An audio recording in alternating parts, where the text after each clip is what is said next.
Welcome in, folks. Welcome in. Good evening. Um, it's going okay, Vader. It's going all right. Been crazy busy. So sorry. I have a couple videos that I made. My work has been nuts, and I'm sure you all know what that's like out there. So don't have to explain that to you. But it's been impeding on my personal time, and I'd prefer to be out here chatting with you. But unfortunately, stuff's got to get done. So work has been breaking my back. But I do have a couple videos coming out this week that we did make. I made. I know people were asking about tactic cards, so hopefully made some good conversation piece in regards to explaining to you kind of core tactic cards, battle cards, and resource cards. At least going in and kind of my thought on each of them and the breakdown of them. So for people out there, season 4. Who are about to go into season 4, who are in season 4, about to go into season 5, I can at least get my thoughts out there and then hopefully create a conversation, which is all I'm trying to do to begin with. So hopefully it'll be on Discord. We can chat about what cards you're using, what questions you have, and stuff like that. Charlie, even though my server got crushed yesterday, I still came in second place in rewards. Yeah, good for you, Charlie. Good for you. Little throwback. We're definitely going to get into some more chat, and kind of what's going on with 71 as a whole. We can chat. We can get down to it, and lots been on my mind, and it is what it is. So it's this is part of the gig coming over to 71, to be honest with you. It was part of knowing what to expect, and it was more about building something than it was walking into something. So, Dopigo, LOQB18. It's 2 a.m. in UK, but Arena is more... I love it, Dopigo. I love it. It is last day. It is last day of Arena, and to give you an idea of what we're in for tonight, as we've been talking about, pretty strong, ridiculous Arena. I have moved over, as you can tell. I am no longer FSX this week. I am visiting a different alliance, GRT, on our server, and we'll get into that as well as we go. But we have a lot of different strong, a lot of different strong accounts I've been going through. Even to make it top 15 would have been a goal.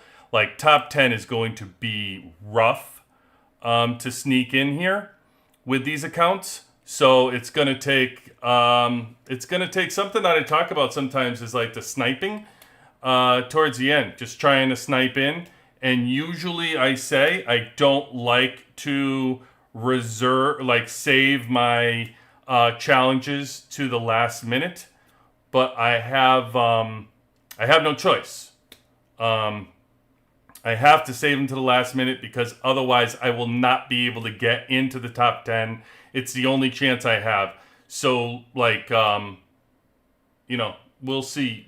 We'll see if I'm able to do it or I'm not. I may walk away and not have attempts that I can't use. I don't know, but it won't be for the lack of trying. I don't think I've ever ported as many times as I have this weekend. What do you mean, Vader? Where are you porting? Oh, you don't think you've been ported as many times? I get you. Who was porting you? Was it just 128 or the server or whatever? Top 20, but last minute they're crazy. Still 10 challenges. Good luck. Yeah, Dopigo, it is. Arena 3v3 is just it's just easier to manage, to be honest with you. Like, not easier to win. Like, I understand. Like, listen, free to play low spender. I get it. It's not. I'm saying it's easy to go up there in the top 10, and that's not what I'm saying. What I'm saying is it's easier to manage your tries as you get closer to reset than having to snipe. It's you don't have to be as precise on 3v3 because when the game gives you your opponent, you don't select it necessarily from the list. So in 3v3, your tries can really be timed out perfectly if you're timing it, if you're doing the timing right. But in this right here, every time you try to challenge somebody, their place changes, and then you can't use your chance, and then it's just it can be a nightmare. And by the way, I don't know. It's just kind of like I've talked about this, right? Like we don't have the arena. This is to me this is 3v3 part 2. We're doing this, and I need to make sure I have my gear. I need to make sure I have my gear right. I've been moving it around so often between the testing I'm doing for the videos for Tank and the and the war, and then we had the Rampage bosses, and I'm moving stuff around. I don't know what I'm doing. I don't know where I am anymore for things. So 12 minutes. I got all my stuff used. Before. So good to hear from you, man. Good to have you in. Love that dude. In 3v3, you've got also revenges, so it's much... Yeah, great point, Topigo. Like, yeah, you do. You have revenges, too, so it just makes it so much easier to snipe. Yeah, 100% agree. 100%. It's just easier. It just gets old after a while. Like, we do it. We do it for the rewards. I always talk about this, right? We still have to do it, and strategically we're trying to get in there for your alliance, your server, yourself, and get these honor points and get these blueprints and everything else. So don't get me wrong. Look, I'm happy the game gives everybody the opportunity to do that through some kind of arena and some kind of place. I just don't know why what was wrong with the original arena. I don't know why that was taken away, because this is really 3v3 part 2. So it's kind of hard to get fired up for it, right? Like, I mean, like, are we really excited when it comes around? Like Winter Storm's coming, so I'm excited. I get excited playing Winter Storm. You just participate in Winter Storm. I know some of you. I'm going to turn you around. I told you, people that watch us, WWC, we will turn you around. We will turn you around and make you believers in Winter Storm. It's all about perspective. And it doesn't matter who you are, whether you're low power, high power. I don't care who you are. It's about perspective, and it's about fighting. And this game, we're going to get into that theme tonight, which is this game is about fighting. And I really, after this arena is done, we're going to get into it. We're going to have a little chat about fighting and how we have our attitudes need to change in general about some of these things in these games. And I know... Listen, this goes back a long ways, okay? This game lured in people with fake advertisements to play and just kind of get people in. No different than sometimes YouTube does with clickbait, right? They pull people in, making them think it was Frontline, that Frontline game, and instead, next thing you know, they're getting burned alive and all their troops are getting lost, and they're like, hey, wait a minute, this wasn't in the advertisement. And now all of a sudden they're playing a completely different game when they thought they were like in a Farmville world or like a little video game. And it's not. It is a advanced pay-to-play social experiment, if you will. That's a billion-dollar beast that is pulling people in. But honestly, it has to do with fighting. You got to fight. You have to fight. There's no way around it. I can't emphasize it enough. There's no way to get around. With the servers, depending on the server you're part of, and I'm going to get into that too. So, yeah, I don't want to talk about it now, but we will get into it and at reset, and we'll chat about it. And there's lots of good advice. You're welcome, Charlie. Like I said, tactic cards dropping this week, so hopefully you find them helpful and get your feedback on your thoughts. Also, we have a tech video. I just need some time to finish putting it together. Tech video coming out I have multiple tech videos to finish up that category in regards to gold. I know gold was one thing that we were going to touch on. A lot of different spots to get gold. Finish off that tech tree to make it easier. I like it before. You're 100% right. If this game was the advertised game, I guess some would have stayed. I would have not been here. I wouldn't be talking to you today. I can't stand that frontline game. It drives me nuts. All right, here we go. Probably a safe spot to be able to make it. And as you can see, like I have no options. This is all like already. I need to use a refresh. Let's see if I can get a new. There we go. I have no way to. I gotta. One more time. Okay. Let's see if I can get it. All right, that's worth it. That's one. Moves me up to 14.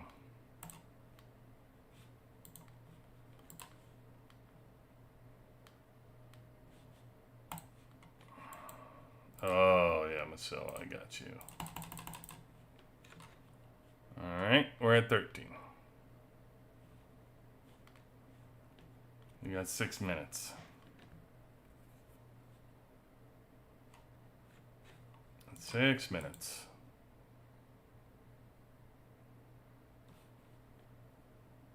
Eight tries. Man, it's crazy. Yeah, that front line drives me nuts. I don't know all you out there that like that front line. And same with what was the running? I already forgot the running game, whatever that was. Street Rush. That was it. That's another one. I mean, listen. Don't get me wrong. By the way, I think Street Rush is not for me. Honestly, it's not for me because of the reward. It's the same with Frontline. Frontline is not for me. I don't put the time and effort into it because the rewards aren't good enough. If they made the rewards better, I think we'd be tripping over ourselves trying to beat each other at those games. I really do. I think like Street Rush, everybody would be getting Street Rush. If I told you the winner of Street Rush got, I don't know, 1,000 exclusive shards, like people would be freaking going crazy playing Street Rush. You know what I mean? That's why I said like T11 material, like something like that would have been good. It's just a reward based. Like, you know, Frontline is like I get the 3 tries in, I do a couple checks, and that's it, you know? It's kind of like killing Dooms. Like, we have all the Doom killing that they do before the zombie event. And really, like, the rewards on that Doom are just not great. Like, you lose a lot of troops for, like, free-to-play low spenders. You're going to lose a ton of troops, and the rewards are not great. So...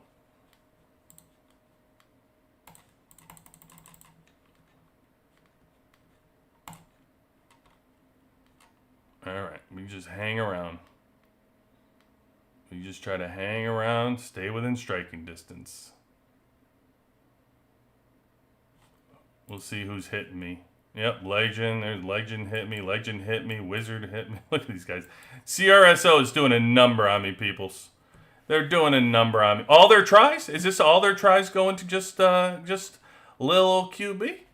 I mean, I already fielded what, like 3 of Legends tries and 2 of Wizards, 1 of Luna's? Come on. Knocking me back again.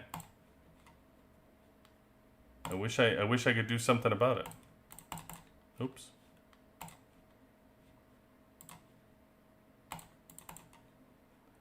Here we go, because it's just hard to get these in now. This is what I was talking about. Like, I mean... You just got to try to get them in. I'm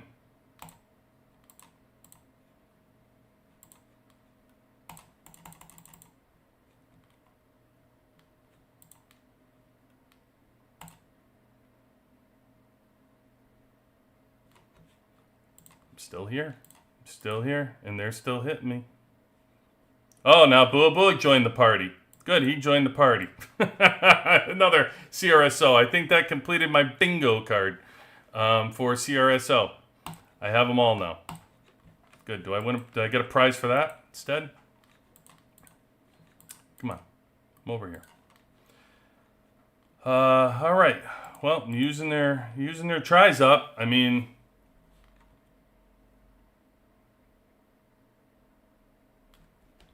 still hanging. They haven't gotten rid of me yet. It's gonna be hard to beat.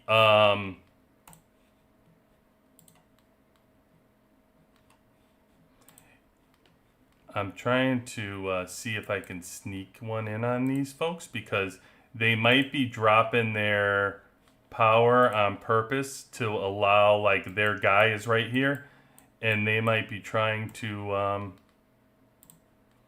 gonna go for him. Yeah, that's a big win. Push him right back. Push him right back.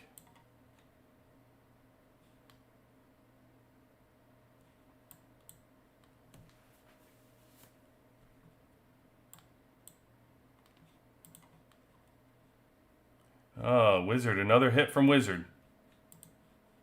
Jeez.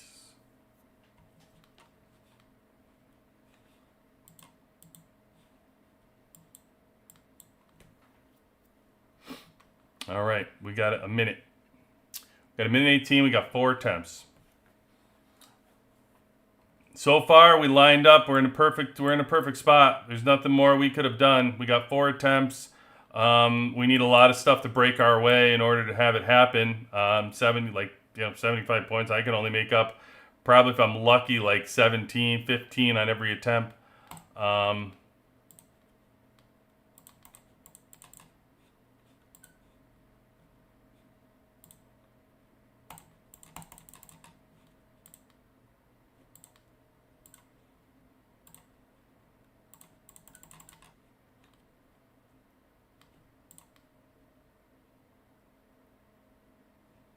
34 seconds. I cut into it a little bit. See, J-Soul. Somehow he got up because he is beating somebody up here.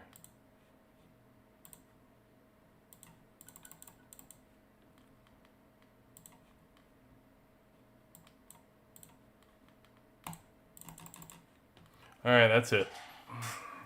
Yeah, 12th. Yep. Oh, okay. We'll take 12th. What are we gonna do? That was like not great stuff.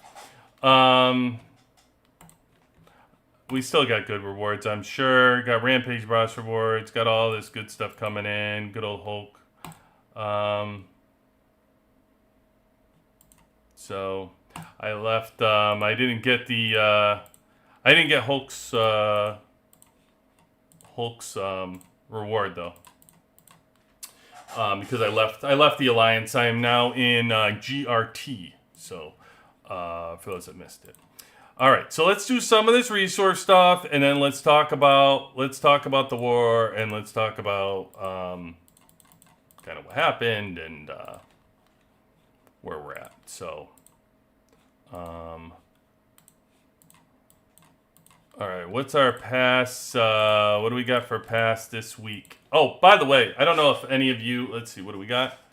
Okay, so you know how I feel. I made a whole video on it. If I were a low spender or free to play, I would not be getting. I would be saving it. I wouldn't be messing with. $5 isn't bad, but it goes towards your monthly budget. You got a monthly budget that you're trying to keep, and yeah, I mean, it's not the stuff that you're gonna get for free in this game is not the way to spend it.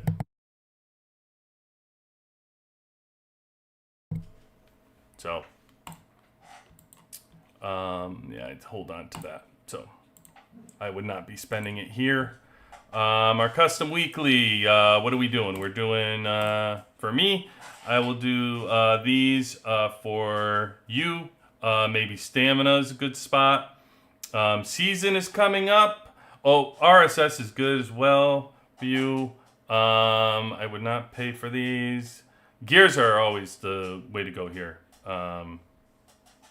And Speed ups you're going to get a lot of. The only thing that rises about speed ups is that, coming up in the season, I'm telling you, we are not going to be able to get enough for those going into season 5. You are not going to be able to get enough season. I hope this October event, save all your money, save all your stuff tonight. Do not spend a single nickel right now on anything. If you are a low spender or you're a mid spender, do not buy anything. Do not buy anything in mobilization event. Do not buy anything on the passes. I would be saving all my money from put it in the Halloween event basket. When the event's coming up, you're really going to want to take advantage of whatever you can get there. And if you can get lucky on the ticket grab, I've seen people get lucky on the ticket grab and, only put in like 20, 30 bucks, 40 bucks, and they end up with a skin because they roll the dice. They got lucky with the 1,000 ticket grab or whatever, and they got it. I've seen it happen. It's kind of like I always thought when it's happened. I've seen people who get it who are low spend or free to play, and I always look at it and I go, "This is crazy." I just spent whatever I spent, $300 on the $200 on the thing or whatever it is, and it just doesn't make any sense that you're doing it. But I would not. I'd stay away if I was anybody who's a mid spender, low spender. I would be putting all my eggs in that basket. Oh, we didn't finish this. We were doing this right. So let's get this, and then that's me.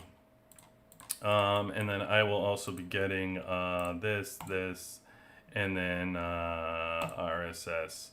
And we're going to do speed ups.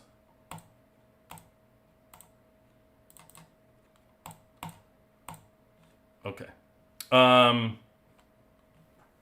Who is hijacking me here? I got people coming in like... They're running rallies on me. They're running rally. I hope it's a Gump rally. Who they got coming in on me?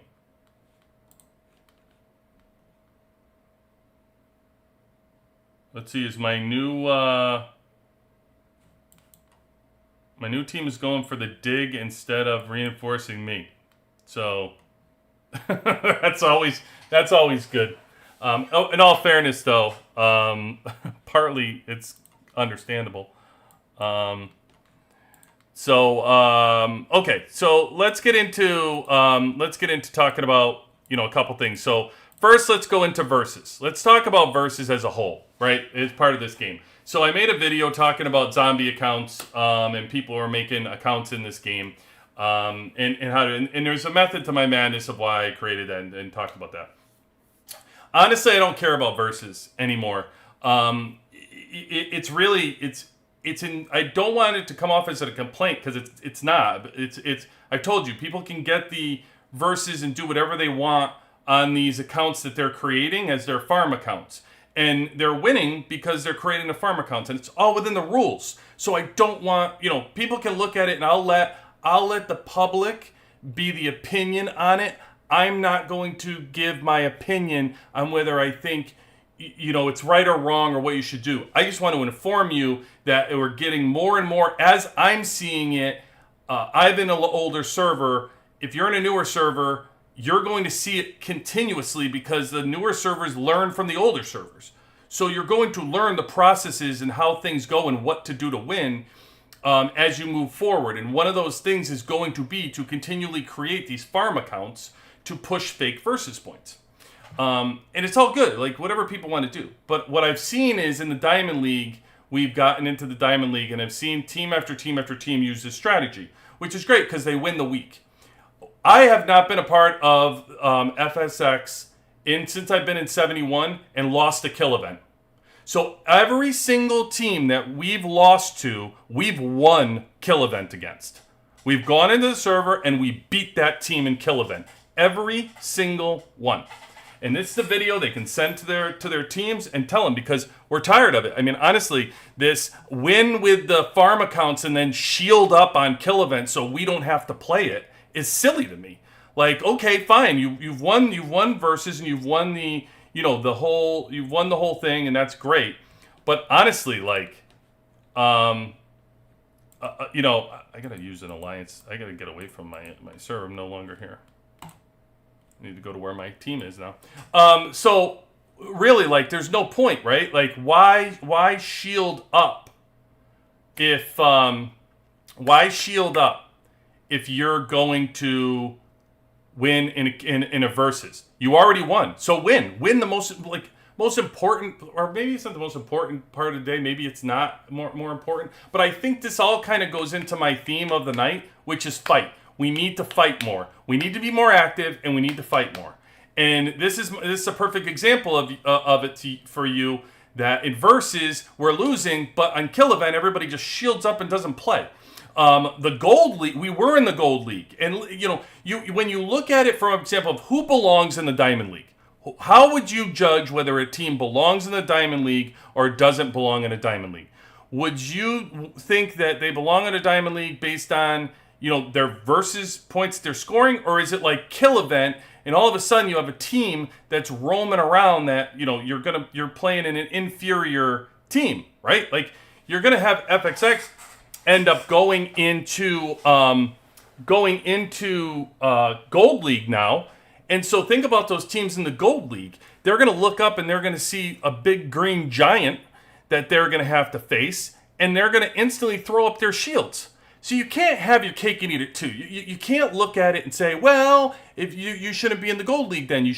Why don't you win in the Diamond League? Well, I'm telling you, the only way to win in the Diamond League is to create the farm accounts. So either you go with the strategy of creating the farm accounts or you're not going to win.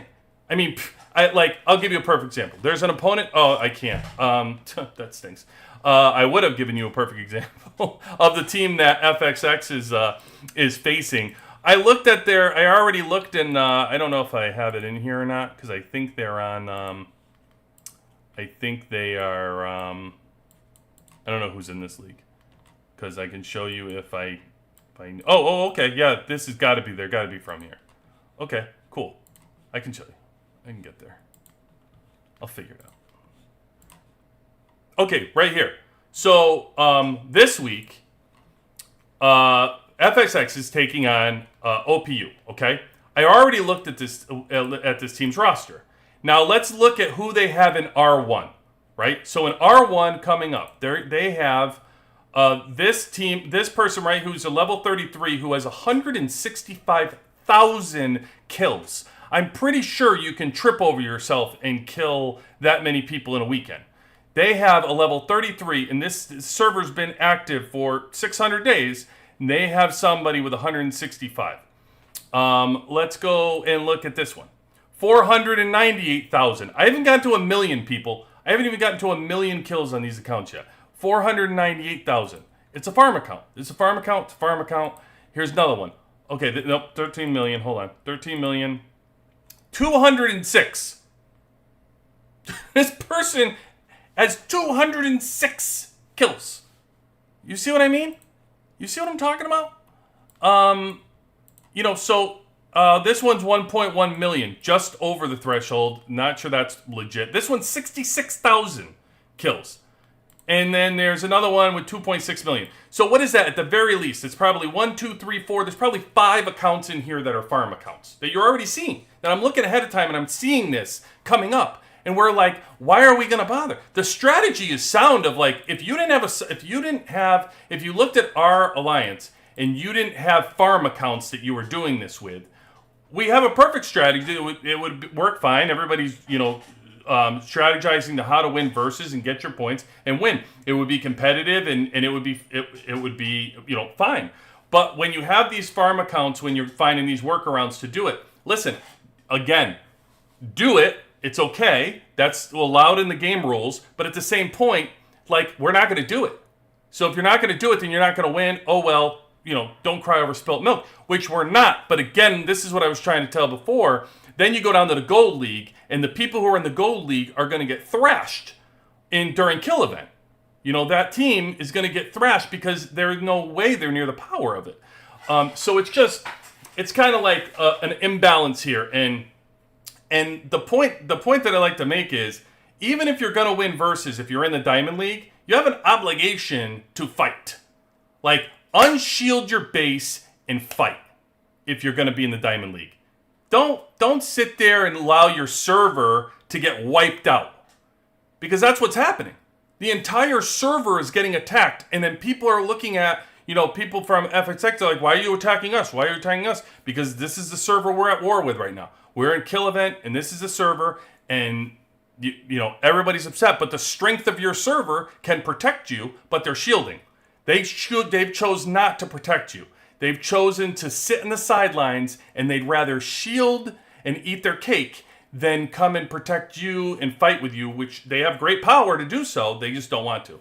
So anyway, that's what I would say. Like, it's incredibly annoying at this point with that portion of it. I don't even care about losing. I'd rather I look forward to, as you know, kill event. Like, that's what I want. I want everybody to unshield. I want to have a war with the team that we're fighting and go forward.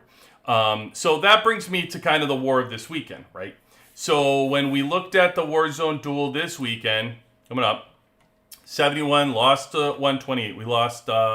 We ended up losing like 100. I had to cut out early from the stream. It ended up being 100 to 91%.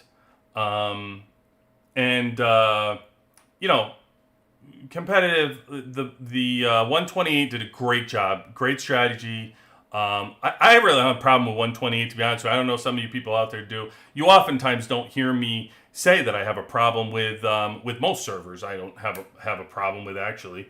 But I certainly don't have a problem with 128. Good group, guys. Kept it. Everybody kept things clean, understandable. There wasn't a whole lot of like barking back and forth. It was respected. It was respect war, and I thought they had a good, sound strategy. I think they had participation. We knew that going in, they were going to have a lot of participation. They jumped on early. It was great to see. They did a great job there, and we didn't have our stuff together early on to do things like clear bases. So for somebody like myself, I need to get up. In order to be able to do any kind of damage, if you notice, like, with people who are stronger, you want them to be on the front lines. You want them to move up and get up. And a lot of times, you gotta have free to play players and low spenders that can clear out the bases so that stronger people can move up. So when you wipe somebody out, somebody has to clear that, plant the flag, allow you to move up, right? And 128 did a great job of that. They kept claiming spots, so everybody that was clearing bases couldn't really move. You were just kind of stuck, and they were locked in. So they locked up the spots. They locked up close spots. It made it very difficult to move and maneuver.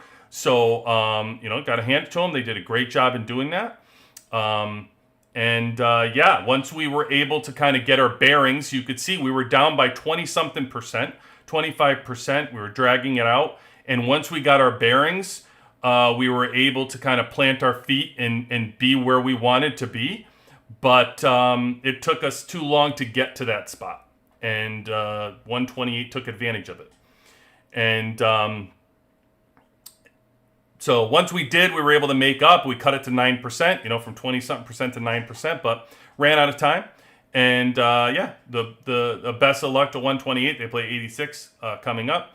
Two servers that probably have has the highest participation in here, because I would imagine 128 and 86. The strength isn't matching up equal, but the participation is. So we'll see how they do. I also know 80. I talked to somebody on 80, and I believe they're going against 96. So they got their hands full with Stickman, Abria, and Pitar. So best of luck to them too. Again, what's amazing is even 80, CRS, like, people reaching out, wishing us luck, cheering almost for us, like hoping that 71 was going to win. So I appreciate you. I appreciate you out there, and like I said, I have no bad blood for any of these teams that we're facing or fighting. I respect people. I don't necessarily. Say we're playing a war game, and most people at this point get it. So when we're fighting and you're getting war, when that bell sounds in that capital and it's over, you'll see me constantly, whether I'm on stream or not. You can know it.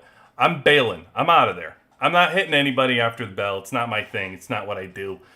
We fight until somebody wins the capital, and when they do, I get out. And that's even if I win, by the way. I don't want anything to be misconstrued. I don't need those diamonds. It takes like an hour to get 100 diamonds. It's crazy, like how little they give you for diamonds to do the win. So I'll leave them for free to play and low spenders to collect those diamonds.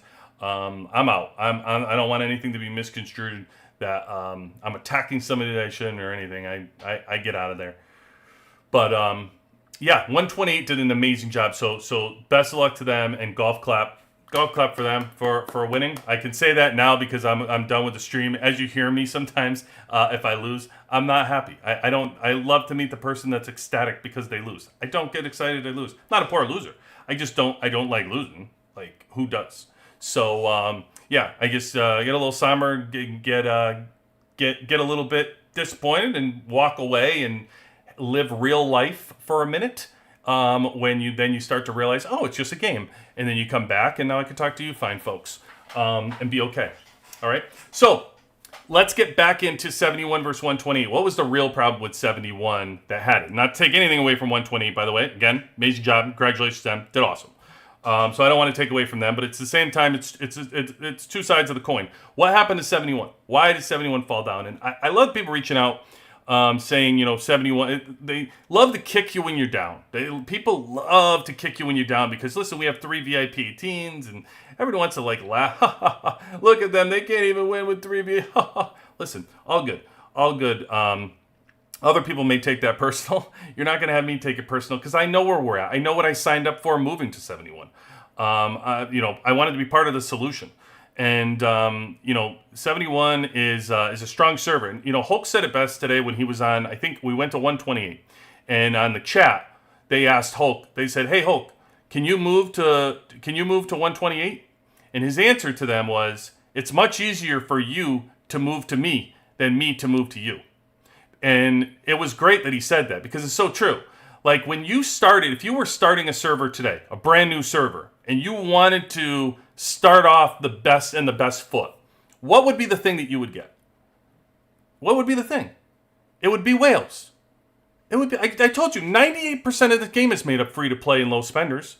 You can find people who fight, and you can find people who participate on 64 servers. There's tons of people that are looking to move and that are active, that are fighters, that are mad for some reason at their current server or have bad history. You can get those. What you can't get are VIP 18s. The game won't allow it. The game blocks it at this point. You couldn't start and get VIP 18s if you tried. Right now, if you started a server and you said, hey, I wanted it, by the time you transfer one of them in and you had a gold, you'd be lucky to get a second one because they might tell you your server's too strong and you can't even get a second one. Never mind if you had 2 of them. There's no way you're getting a gold to get a third one. Never happen. It'll never happen. So you get stuck with the fact of you start with 3 VIPs, which I look at any server, that's how you would begin. All right. So then you have a lot of dissension in the server. You have a long history. You have a lot of people that don't get along, and you gotta reboot and you kick people out. And so that's really, to me, where 71 is kind of at. But I don't think 71 necessarily, but back to this war, I don't think 71 has hit rock bottom yet. Rock bottom is going to be when you have to eliminate everybody in the server who doesn't fight. You have to get down to the fact of 128 had participation. Why did they have participation? Because they had a bunch of people in that mud that only had 200 million total power, like just building power, like just total alliance power. That's all they had. Not total hero power. They just had a bunch of people with 150 million, 200 million of just power overall, and they were in the mud. Those people weren't on the sideline, shielded, sending troops 9-10 minutes away. That's not what they were doing to be successful. They were in the mud. Those people were in the mud. They were proud to be part of the server. They were proud to be playing their role in winning. And guess what? They won. And so that's a place for myself, of reflection, of looking at it and saying, man, good for you. Good for you, because you guys are in a great place. That's a great thing to have. And that's a thing that you get from adding. So every migration there'll be. And I've told you, we were going to play this game for 10 years, right? You know my outlook on this game, and how I tell you to build is the same way I look at this game. You're going to be playing it for a decade, so let's have patience. Well, we play around what, like 3 seasons a year we're going to be playing. So if we're playing 3 seasons a year and we get 100 people, then that means that in another 3 migrations you have the opportunity to get 300 active people. Again, we don't need the strength, right? Some people are looking at it like, oh my God, we have so many strong. We played 128 and we only had 125 people in the mud, right? 140 people in the mud. That's it. That's all we had in the mud, 140. And guess what? They were incredibly active, over the top, a crazy amount of people. We lost by 9%. We lost by 9% with only 150 people in the mud. I can guarantee you the problem is that you don't have enough people in the mud. You don't have enough people that want to fight. Right? And that's a theme, again, tonight of fighting. Everybody needs to participate in your server, and you have to fight. And that's where we're at. Like, honestly, it's a line drawn. It's not about whether you need to, cut more people and not have people in 71. If that's the case, then that's what's going to happen. Because, again, you get to add 100 people every single migration. And, man, is it going to take 2 years to make the server, be a top server? Maybe. Maybe that's what it'll take. But so... be part of the solution or you're part of the problem. And, for myself, I've migrated 4 times at this point. And just because a server is down and out the way that I see right now, 71's trying to get more and more participation, I'm locked in. I've already had multiple servers already try to recruit for next season. And I appreciate y'all. I do. I appreciate you. And I do. I really do like people. I do. It's not that I don't want to go to your server. It's that I signed up to be part of the solution at 71, and that doesn't mean bail because stuff's not going right. That's not what that means.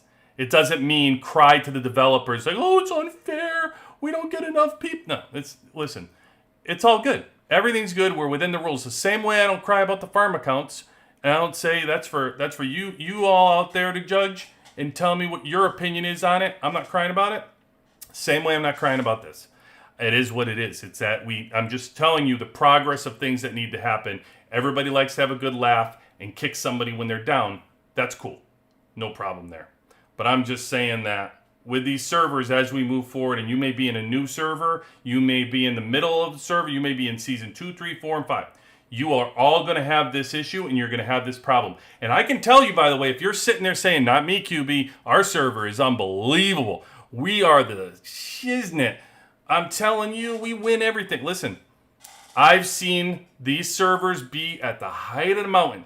I've seen them have multiple VIP 18s. And do you know Stickman? Stickman, who we look at today, he was on server 76. And he also had another VIP, I don't know if his ace was ever VIP 18. He was certainly a high VIP 17. He was close. He was incredibly strong. They had 2 people on that server that were dominating, allowing them to be strong. And guess what? They both left. 76 is no longer. 76 is no longer. They are not the beast that they were before. And so the teams, you can have alliances that are at the height and they're just amazing and they're winning. And at the same time, all it takes is a little civil war and something else, and that server falls. So all I'm telling you out there is make sure your people are fighting. Make sure your people are participating and getting in the mud, because if it starts to dissolve, it's not going to take long. It's like this cancer that reeks in the whole server that people don't want to fight. So I'll say that. And I mean, I only say that to you because I'm like coming from you from a WWC, and we talk about fighting. That's our big thing. I'm not necessarily here to tell you the best ways to farm. Not really my thing.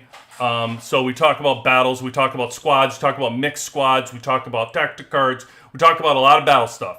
That's what we're trying to talk about, right? How do you get stronger? How do you get the first round power? Stuff like that, right? How do you kill? What's the best ways to kill? That's kind of our thing, man. It's just how we play the game. It's where we come from. It's in our blood. The reason why we love this game so much, win or lose. That's the passion that we have to play the game and why we find the fun in it. So this is just all part of it to me, and the theme of it of make sure you're motivating out there and getting people to kill, because I'm seeing it. It's like a virus. I'm seeing people, strong people that are shielding and not fighting during kill event. It's crazy. It's all intertwined. into this long theme that I'm starting to see. So get out there, and and that's it. That was my theme for this evening. To just go through, I will, as usual, get off my soapbox, and you will not be able to fire me up about it. That's it. So all done, all said. All right, so I can check in now. Let's see. I was late on my last challenge in 21st. Depico, that's not bad. 21st is not bad in any arena, man. Don't get down on yourself for that. 21st is good. Honor points, plenty of honor points in 21st. There's plenty of people out there that are listening to this, or that people know, who would be very happy with 21st. So be happy with 21st, man. You're all good. Yeah, Vader, I'm in the right head now. I need to use a little alliance duel to do that. Here's a counter argument. You want me as a low spender to get my entire drill grounds emptied by a whale? Correct. Yes, I do. That's completely ridiculous. Why is that ridiculous? What else are you doing with those troops? I don't understand what else you're doing with those troops. If those troops are not to be spent on War Day, then what are they going to be there for? All those people on 128, that's exactly what they did. They just sat there and they were going to get cleared. And you don't keep them on your wall, by the way. You don't have anybody get your grounds emptied because they sit in your wall. And if you're saying that you're small or you're a low spender, and you have a whale that's hitting you 10 straight times, I can't tell you how great of a role you're playing. Because a whale is wasting their time hitting you as a low spender and a lower power. You are using up somebody that's, let's say, 300 million total hero power is hitting you instead of the capital. It's perspective. Like, you're playing an enormous role by having them do that. Just take your wall down and go ahead and get cleared and then pop back in. Like, it's not that big a deal. You're only going to lose, like, what, maybe 4,000 troops, 5,000 troops. And by the way, when they're hitting you, your troops aren't dying. They're going to the hospital. So as your troops are going, if they're not dying, or if you're just getting hospital troops, then have your alliance heal them. And then they come right back in. Your alliance will heal them for free. And if they are getting cleared because it's your wall and your troops die on the wall, then no big deal. You're only going to lose, what, like maybe 4,000? I just love to know what you're going to do with these troops. You have. Let's say you have a full drill grounds. If your drill grounds is built and you have a full drill grounds of like 54K, what are you doing with them? I don't. The whole point of us having those troops is shield up and throw them in the war. That's the whole point. It's not. You don't need to get crazy points. You don't need to whatever. The server needs to win the war. Everybody has a role to play. As much as you're going to look for my role to sit there and hit that capital and hit that cannon and clear these people out. And when there's strong people around, you're going to look for me to come in and clear those people. Right? That's what you're going to expect me to do, or somebody on our server, if you expect Hulk to do, or CDF, or King. They have to play their role, and and hold up their end of the bargain too. So you get in the mud. That's it. Like, yeah, and you're going to lose all your troops. That's what happens. Like, either way. I don't understand the logic. You had to transfer out multiple times to find a server that have lots of players ready to fight for server wars. Yeah, 100%, Avantes. We did the same thing. Like, we were transferring around, and like I said, this is my fourth server that I've been to, so I've seen a lot. Talked to a lot. I would never go back on any experiences I had, by the way. Love every server that I've transferred to. I feel like it made us stronger, better, got more informed, talked to people met people that I haven't met, or that I haven't got a chance to prior to going to those servers. Developed relationships that I have today from every single one of those servers in this game.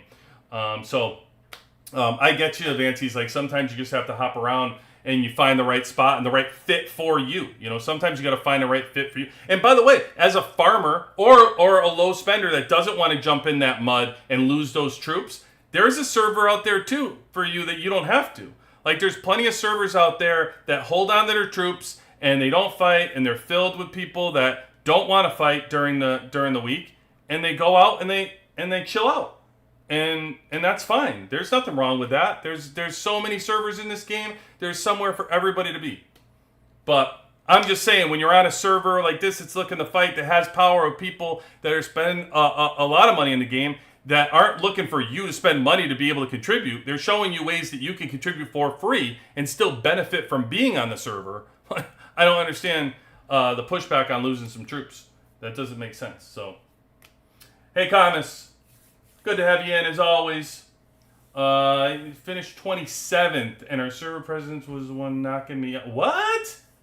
Come on. Say that ain't so. That's worse. That's worse, man. Your own server? You got enough things going on, and your own server's knocking you out. Brutal. Brutal.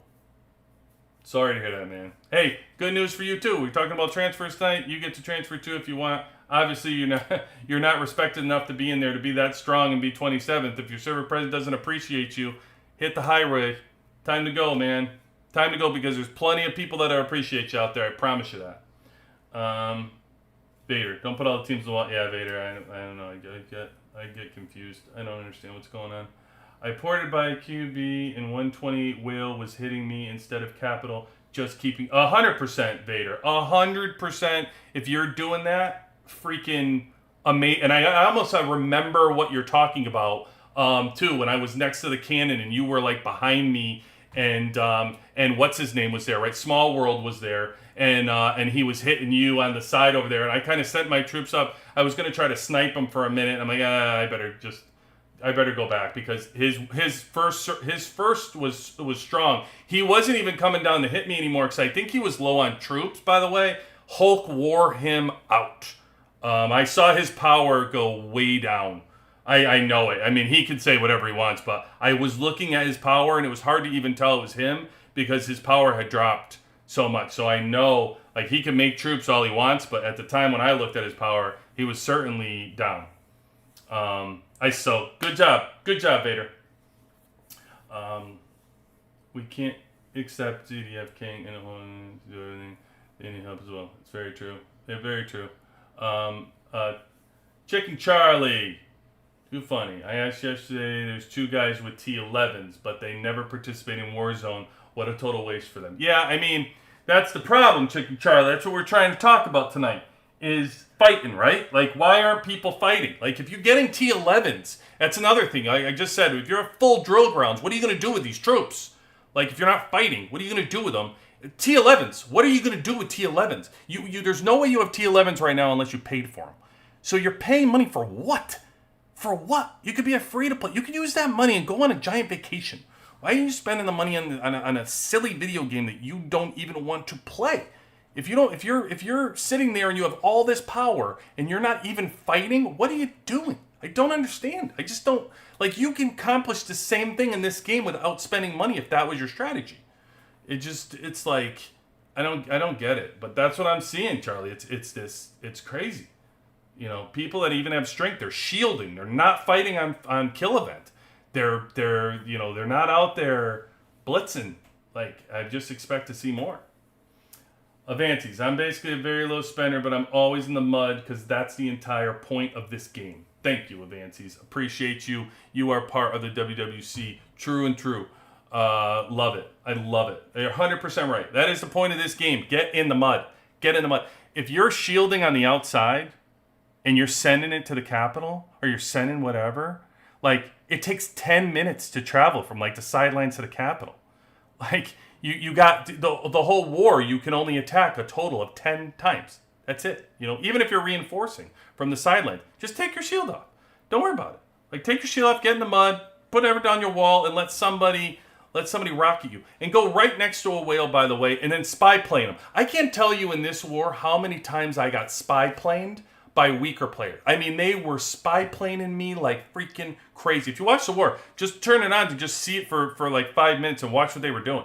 I mean, they were spy planing me. They were hitting me with gumps. They were, all these lower spend players, they were just freaking, you know what they were? They were awesome. 128 players were awesome. That's what they were. The low spending people out there, they were incredible. And I applaud you. And I hope you hear this. I hope 120, I hope it makes it to you, because I think you're playing the game the way it should.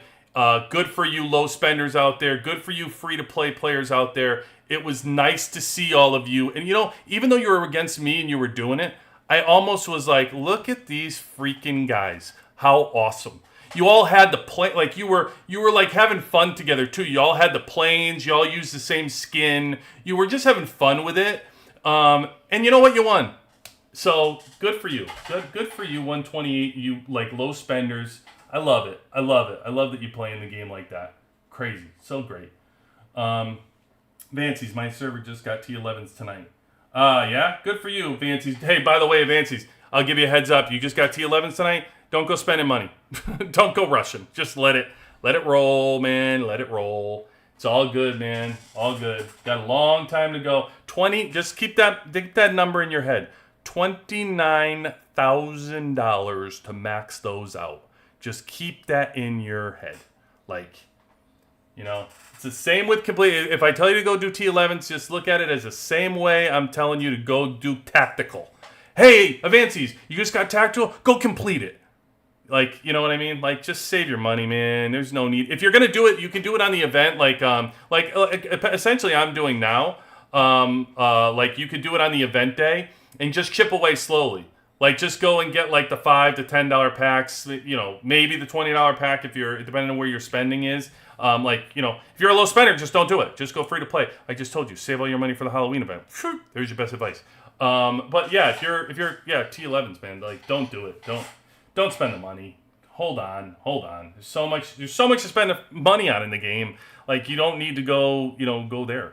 So, someone is scared to fight and lose troops. They can just train level 1s. There you go, Charlie. Put all them level 1s in that base and fill it up. You probably filled up a couple times, right?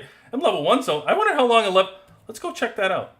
Good stuff, Charlie. Got me sidetracked over here. But now I got to see how long it takes to build a level 1. I have no clue. Oh, just in time. Look at this. My training was about to come up anyway.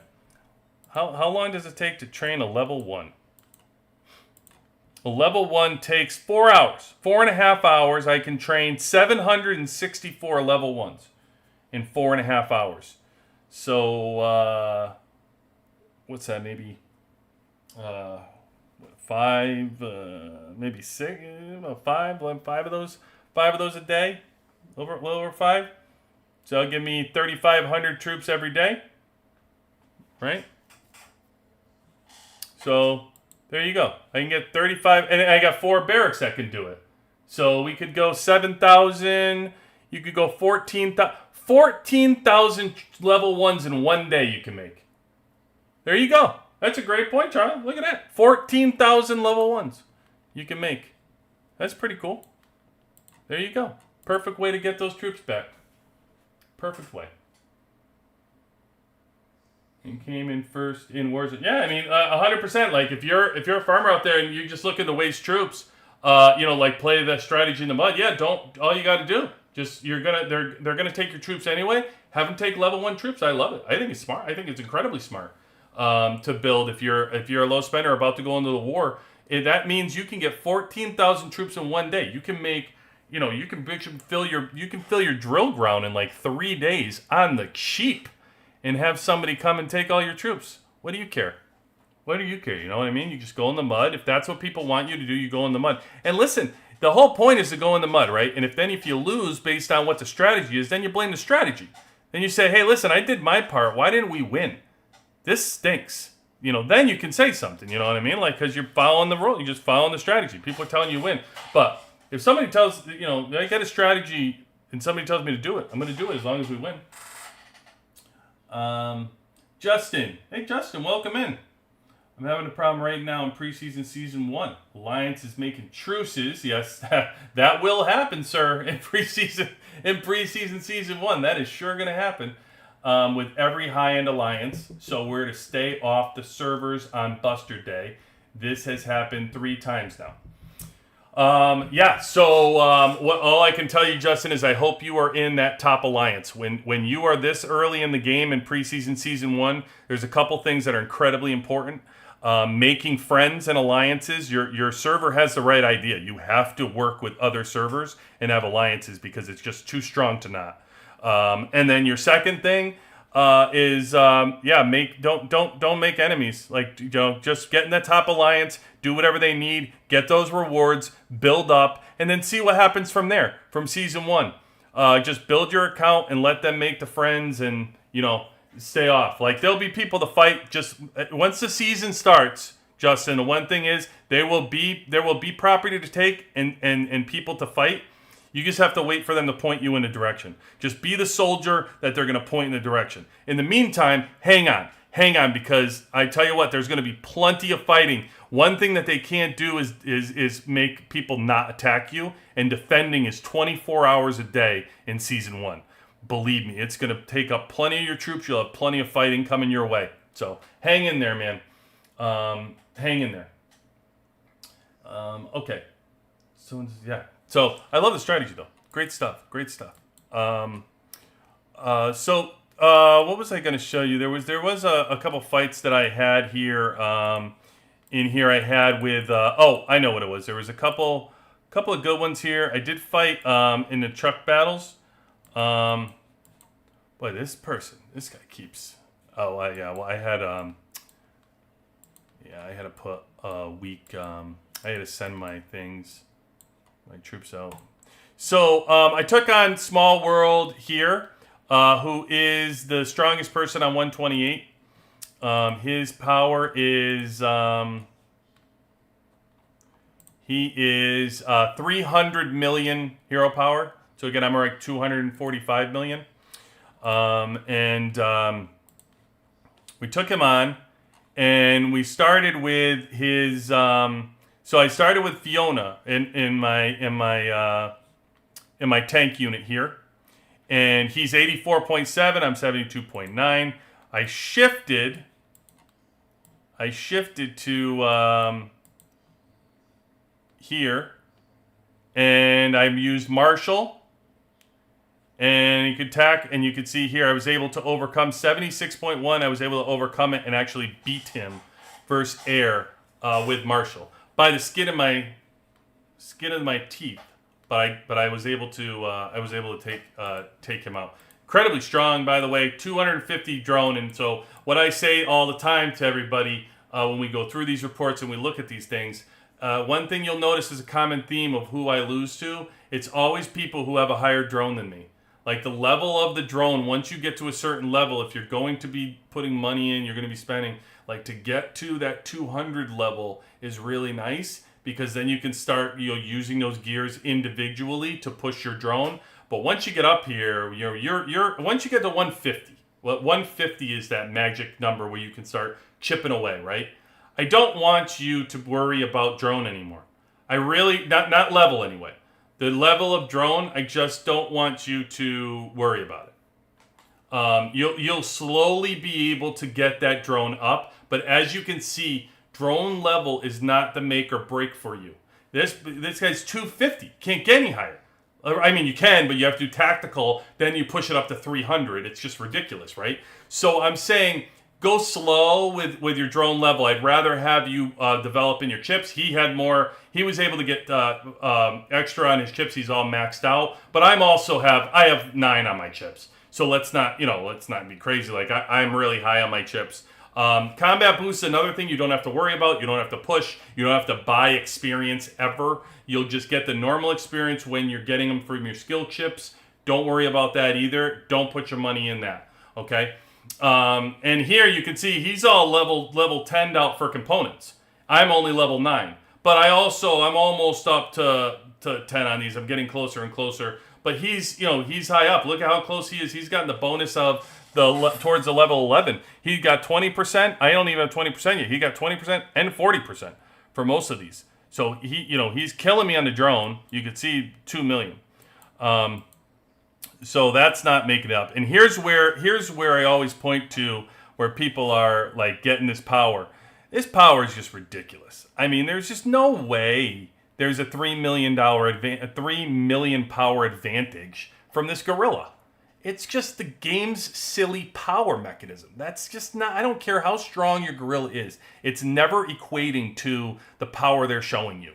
So when you're seeing all these people that are getting beat and throw these upsets, like I'm throwing this upset right here.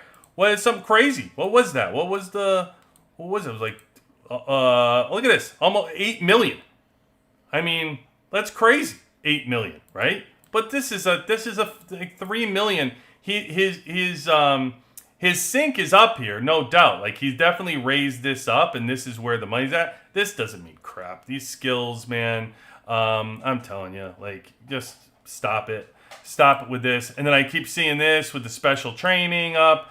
I would say the perfect sink, at least the bond rating, moves your gorilla and makes it stronger from a defensive perspective. But you can see, I just won this battle, and this is what we're talking about here. Coming in here, he has 12% on tactical weapon, right? I have nothing on tactical weapon, but it doesn't matter because I did my missile mastery. I have everything out of my siege, which he does as well. He's got probably all the power categories out of this, so he's good there. Look at his deco. I mean, here's the advantages on his deco, by the way. Hero point, attacks. I mean, I'm behind the 8 ball here, right? I shouldn't. How can I win this?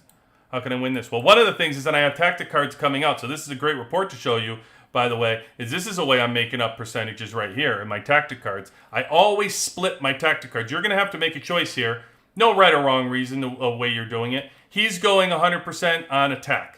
So because he's going attack, when he gets attacked, he gets nothing out of his tactic cards. So you have to decide if you're going to put all attack, all defense, or split. One or the other. I like to split personally because I feel like if I'm getting attacked, one tactic card is active. If I'm defending, I have a tactic card active. So at least I'm splitting here. It just, to me, makes more sense to split it than it does to throw all your eggs in one basket. I don't know. You saw the low percentages that I won this battle by just by the skin of my teeth. If he splits this off right here, I don't know that I win this battle. If he uses the core cards and splits them, I don't know I win this battle. So it's just something to think about to come in. His morale's going to be a little bit higher. Don't forget, my morale's not as high because I keep getting out, for crying out loud. Annoying for you, believe me. I'm annoying myself. Don't forget, I have my morale takes a dip because I don't have mastery completed for tank. So because I use mixed squad here, and by the way, I don't, I find this interesting in itself, right? Normally I run the mixed squad. The reason why I run this mixed squad is because it does so well against missile. If somebody has a full missile, I beat people all the time that have full missile. The fact that I lost with my full missile team and then won with Marshall is incredibly impressive. Like that this worked even against air. This worked because technically it shouldn't, right? But I think one of the things that takes the advantage here that you don't have is Marshall's able to target. So if I'm able to target D.Va in this strategy, and all of a sudden D.Va's taken out, which let's watch the video and see what happens. My guess is D.Va gets taken out because Marshall's targeting. So let's look. Let's take a look. So you see Marshall targeting, and you're going to see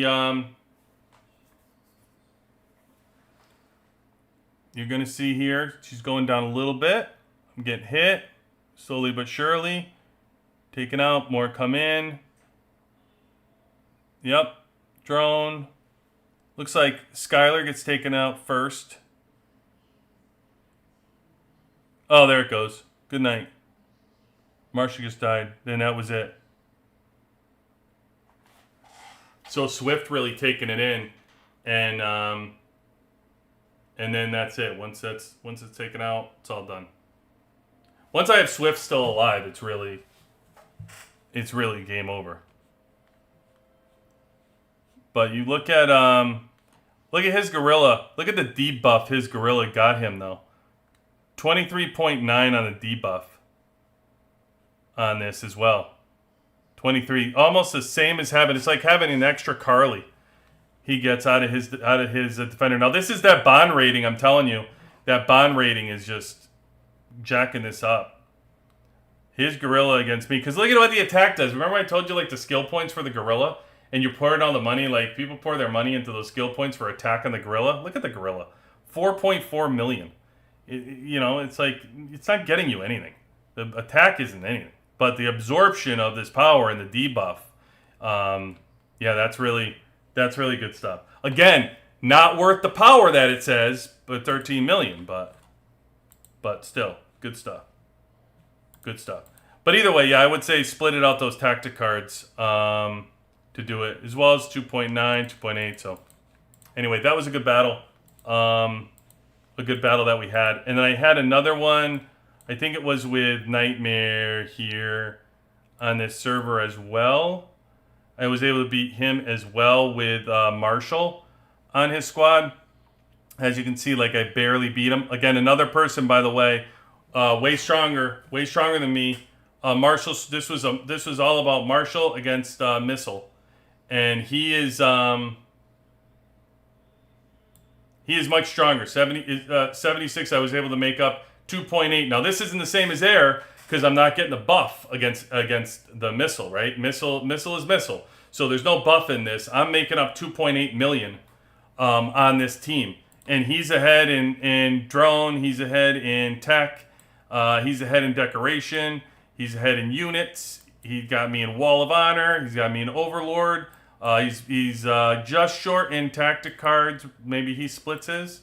Let's see what he's doing with his tactic cards. Yep, there he goes. See, he splits his tactic card, so I only got him by 1% there. So basically, he beats me in almost every single category down, right? But the one thing that's different, Marshall. Marshall's different in this strategy right here. It's a mixed squad. So I highly recommend. I know not as many people. We're doing the tank squad. I'll help you out for all those tankers out there. I'm working on that now, but just a little snippet for my Missile people. Just going out there. Let's see. What do we got? Thanks, everybody. You are welcome, Justin. Comments. How to evaluate a good server to join. It's hard to do a quick analysis of any particular server is worth. Yeah, so, comments. If you're higher power, you can tell other servers that you're interested. So you can look at other servers that are hard. I mean, I joined 4 servers now. First thing that you should do, everybody should do anyway, is you should keep communication open with, you should be keeping communication open with any server out there. Okay? Just keep communication open, like talk to people. You know what I mean? Don't be antisocial. Like, talk to people, say hello to people on other servers. There's bound to be somebody that you think their picture is funny, or there's something that you can go into that server and know about them. If you're looking to really analyze, you need to get some advice on how they like it. You want to talk to somebody on that server and ask them how they like it and do your research before you're going to live your life there for even the 3 months of the season. So you want to know kind of what they stand for, you know, what it is. You don't need them to give, by the way, you don't need them to tell you what they're going to do for you, or like, hey, tell me how you're going to use me, or tell me what, I mean, it's fair to ask what alliance you would be joining or what their plan is for that. That's fair to ask. But don't ask them like, how are you going to use me, or what you're going to be your battle plan for me. They don't need to submit a resume to you to do that. You're trying to be friendly in that same point, right? They want to recruit you is the point. A good server wants to bring on power. If you're a powerful blue seat, you are probably the most wanted commodity in this game. I will repeat. If you are a powerful blue seat, you are the most wanted commodity in this game.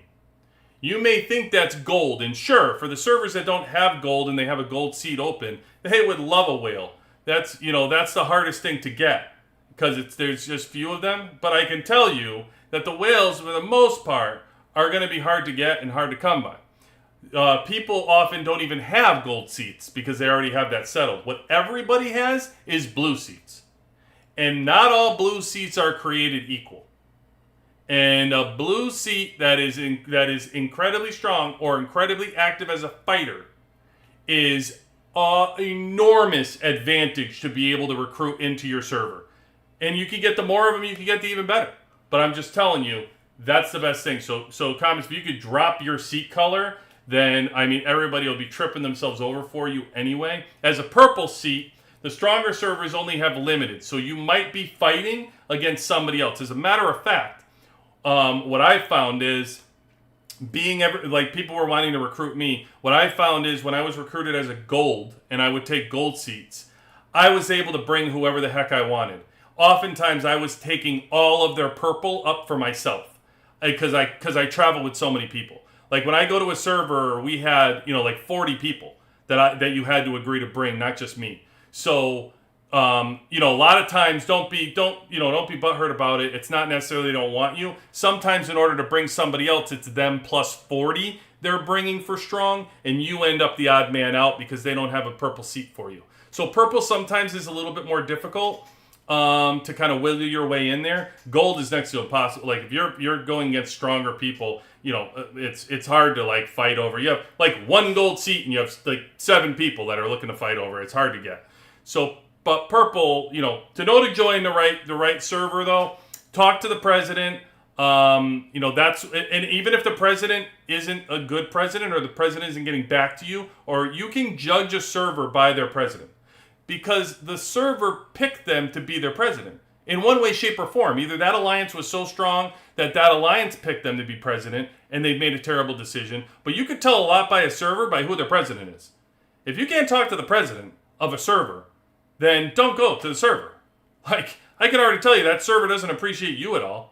They don't give a crap about you. Like any server should, a president, it should be like a talkative person, should be friendly, should be outgoing. Even if it's just a side chat, they don't listen. They don't have to sit there and take you out to lunch, but they do. It's expected for a president of a server to say hello. It's expected of a president of a server to make a funny jab at you, just like, hey, how are you? What are you doing? Hey, blah blah.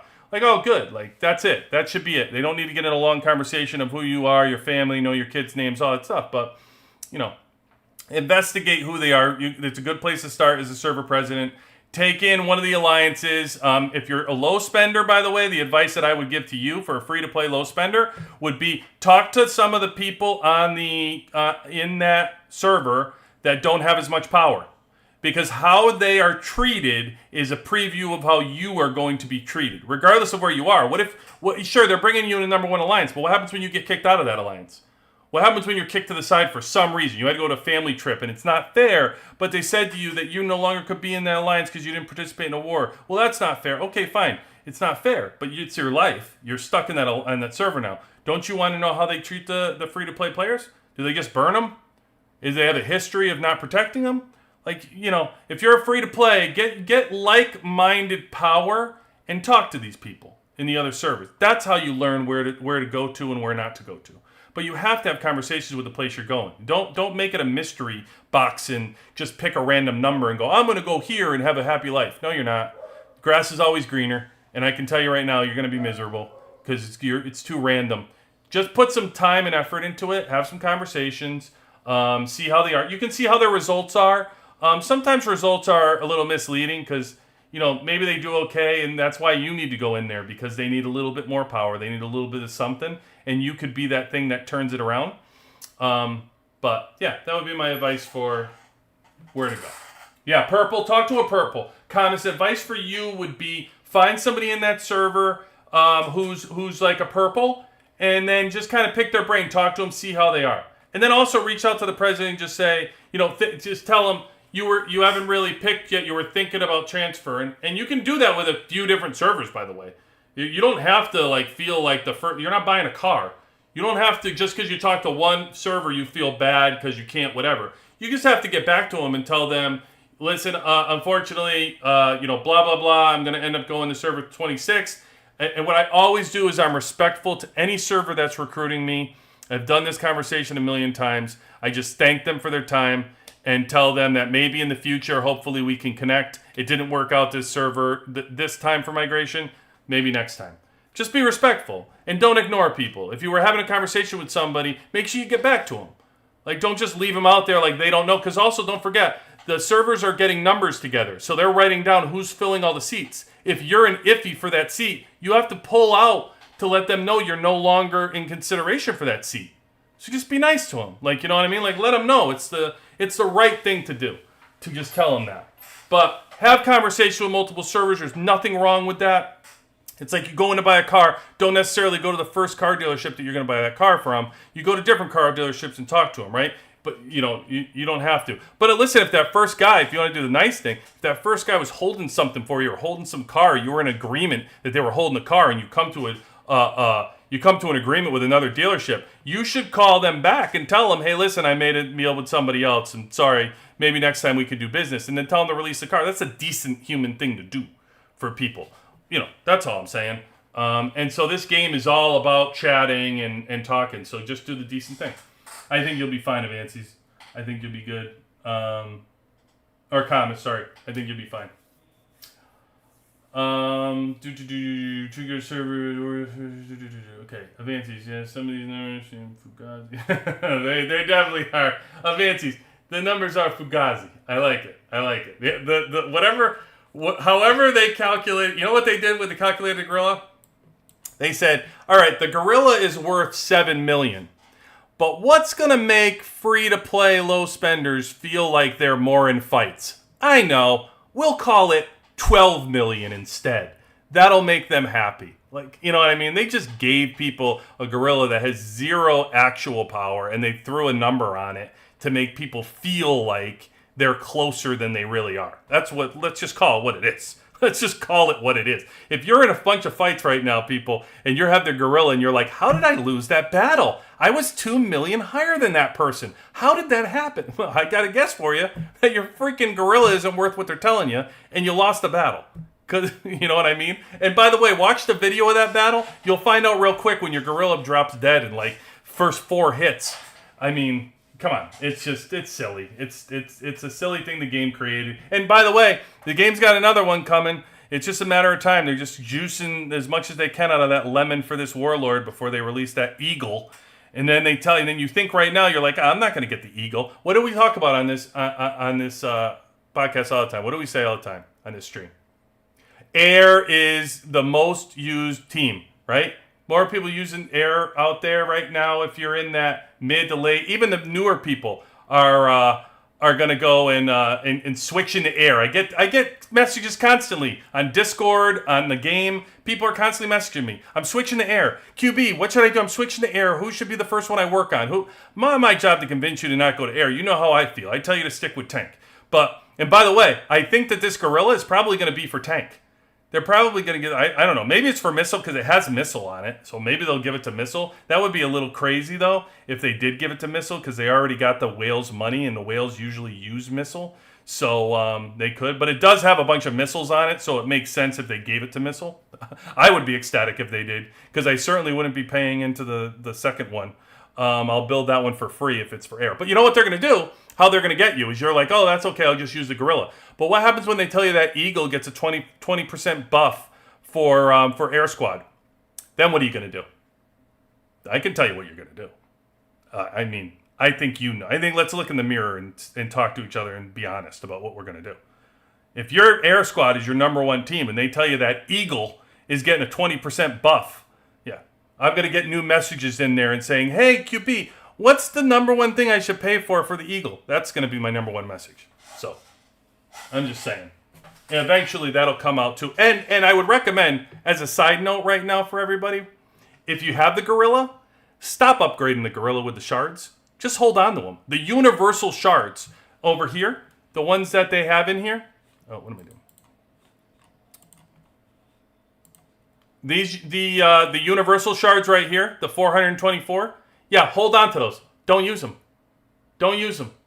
Just hold them. Hold on, because that eagle's coming. And you're probably going to be able to use these universal shards for it. So I would be holding if I were you. Not spending or worrying about upgrading my gorilla anymore or doing whatever. I mean, you've had that gorilla for how long at this point? You've been upgrading the crap out of that thing forever, and you still know it doesn't have a lot of power for you. It's not doing a lot because you got to put so much money into that thing to make it actually be battle ready that it's like, save your shards, use them for the eagle, just save them. And if the eagle, this eagle's a fantasy and it doesn't come out. Let's say I'm horse crap and the eagle's never coming. Whatever. Okay, what's the worst that's going to happen? Now you have a bunch of universal shards that all of a sudden you get to use in verses and jack up your gorilla because no eagle's coming. I'm telling you. You know this game. I know this game. This game wants to make money. And what's the thing that's going to make money? Another Overlord is going to make money. So there will be another Overlord. There's just no rush because they're going to juice the crap out of this one. So hold on to your shards, peoples. Hold on to those universals. I'd rather see you hold them and then have them for that next one. If your heir is your number one, by the way. I don't know. If your heir is not number one, then maybe you aren't going to hold them forever to see the next one. But yeah. All right, let's see what else you got. Yeah, I'm in blue seat as well, and those are in very high demand. Yeah, blue seats are the best of Avances. You're the man. I'm telling you. You can pick wherever you want to go. Anybody will take you as long as you're fighting and you're in blue. Just tell them you want to get in the mud. You're a blue chair. You're going to get in any server. Charlie, and Lucky Streak continues. 7 slays hit, no EWs or even purple. What? Does anyone have an extra rep? What do you mean? I don't understand. You're telling me that you're actually attacking and winning sleds and you're not getting EWs from it? That's wild. Oh, hey. I'm going to come back to you in a second, Charlie. You can all look at this. I've been working so hard for this thing. Look at this. Look at this purple deco I did. I finally did it. Look at this. Maxed out. Level max. I finally maxed out a freaking deco. Finally, a purple deco maxed out. Oh my god. I've been like sitting here I've been telling you for so long, I've been focusing on these purple decals trying to get it. Finally got it maxed out. And so I have this one only needs 26. I have this one only needs 45, and this one is 30. So I'm looking to max those out too. Such a big moment. I did it yesterday. No, and I showed my alliance. Nobody really cared. I was so excited. I was like, oh my god, I've been working so hard to get these 486 free things, and then finally did it. And then Hulk told me I have one more than him. So I was like, oh, look at that. I have more than a VIP 18. I have, my purple maxed out. So I was a big fan. Anyway, Charlie, that's crazy. I've never even heard of that not getting that. That's wild. Absolutely wild. Avances. Yes. Congrats on that. Thank you, Vader. Thank you. It was a big moment for me. It was a big moment. Bailey in the house. All right, now we can get started. Good to have you in, Bailey. Always good to have you here. Yeah. So I don't know how you're not winning. You're not winning that. Look at this Vader. Look at this Vader busy scouting my base too. Everybody wants to see this. Everybody wants to see it be red. Yeah, so I don't know how you're not winning this. Oh, another thing that I have to come clean on for this, for the hidden treasure map thing. Okay, hidden treasure map, 100%. As long as you're using the diamonds, you still have to use the diamonds. But I will say that if you use the diamonds and you get to 6,000, one of the things I was missing was those extra boxes that I told you, the mystery supply boxes that we got with the hammers that we lost here. Okay, for anything you go past, if you go past these with the compasses for your week, they give you them, instead of the compasses, they give you them in mystery supply boxes. So it told me today when I went past the threshold, it's like, do you want to go past the threshold for mystery supply boxes? And I'm like, yes, please. Those mystery supply boxes are awesome. Awesome. I'm telling you, I almost recommend now for everybody, my goal now is to try to get past this 6,000 to get as many mystery supply boxes as I can. I'm hoping to get like 1,000 of them every single week. So I'm going to be on the lookout for that, because now that I know that, I'm going to try to use all my map pieces and just try to push this past this 6,000. Anyway, thought I should tell you that. That all the rewards are all good now. I measured it out, factored it all in. The fact that they're in mystery supply boxes, as long as you're getting to this 6,000, you're golden. And if you're getting those mystery supply boxes, oh my god, they're so good. They're so good. It's such an underrated thing in this game, those mystery supply boxes. I'm telling you, I get so much good crap from that. Especially when I have like 1,000 of them. So good. Bailey, thoughts on Halloween event stuff? Yeah, so I talked a little bit about that, Bailey, earlier, that my recommendation is, if you're a low spender, or even a mid spender, don't buy anything right now. I would hold until Halloween, because they're gonna have the Halloween event, and I would hold all my budget. I would hold my October budget, whatever it is right now, and put it in the Halloween event. It's so good. Every single event I've ever been part of in this game on day 600, every event I've ever been a part of has always knocked it out the park from value. And I will tell you, always one of the things I look forward to the most is the deco. The 5K deco. Love the 5K deco, like, to get that. So good. So I'm sure, I don't know, we'll see if they have a new skin. Don't know. Is the skin worth it? Probably not. Unless you get lucky in the tickets and you get 1,000 tickets. Listen, if they have like red prints, I'm always going to tell you to go for those red prints. You get lucky. Plus, it'll be cheaper to get the red prints. Is the base effect good? I don't know. Every base effect I have, I can't stand. Does anybody like these base effects? Honestly, like, who likes these? Somebody tell me if you're liking these base effects. I like this one, the one that I'm using right now. Unfortunately, that's one that I won. I don't own it. Like, who likes these though? Like, do you like this? Are you liking because I use this one and I like this one. This heart thing, I don't like you're gonna have a heart in the sky. This torch one, I tried to get myself to like, and I'm like, I don't like it. It's just dumb. I'm not a fan. Only the flame and Doomsday. Is this the flame? Is this what you're calling the flame? I guess, like, I don't like it. I tried to get myself to like it. I tried to convince myself that I liked it for a while. I don't like it. Then the pumpkin. I mean, okay, so it's Halloween. Let me ask you, what are you doing with this stupid thing? Like, really? Like, what are we doing with it 11 months out of the year? Like, I don't know. I just don't. I don't want an egg. I don't want a stupid egg above my base to wiggle. And now I got an Easter one. I got a Christmas deer that can hop. I mean, what are we talking about, guys? You got music notes. I don't know.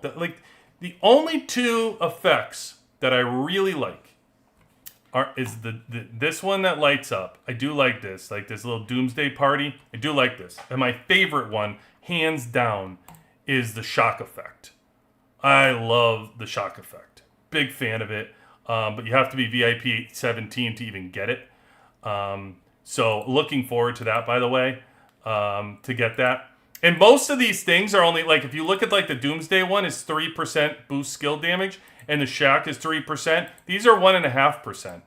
So, like, I'm going to get a boost skill damage for the amount of money that it costs to get in the Halloween event. Listen, don't get the damage. Don't get the effect. Don't go for it. Don't go for the effect. Go for the deco.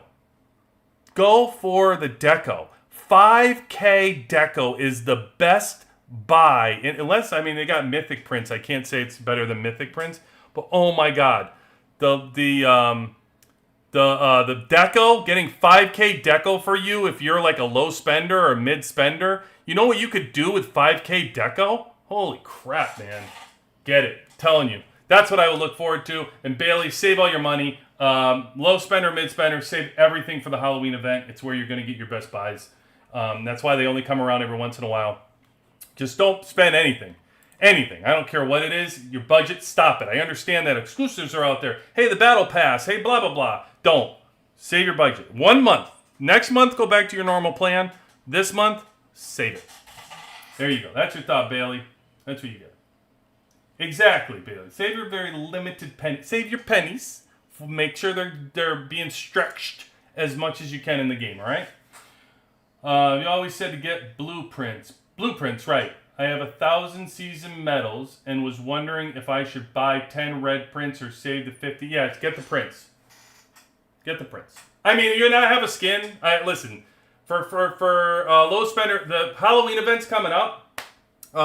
Some people get lucky. I play with people who are free to play that have skins, and the only way they have skins is because they've gotten lucky in the events. They won the tickets. They hit the ticket lottery.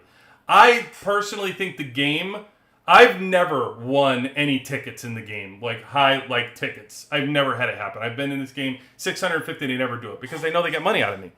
I think personally they have, the algorithm gives it to low spenders and free to play. They let you win the tickets so you can get things like skins and stuff. That's why you see a lot of low spenders out there with different skins. That's how they really get them.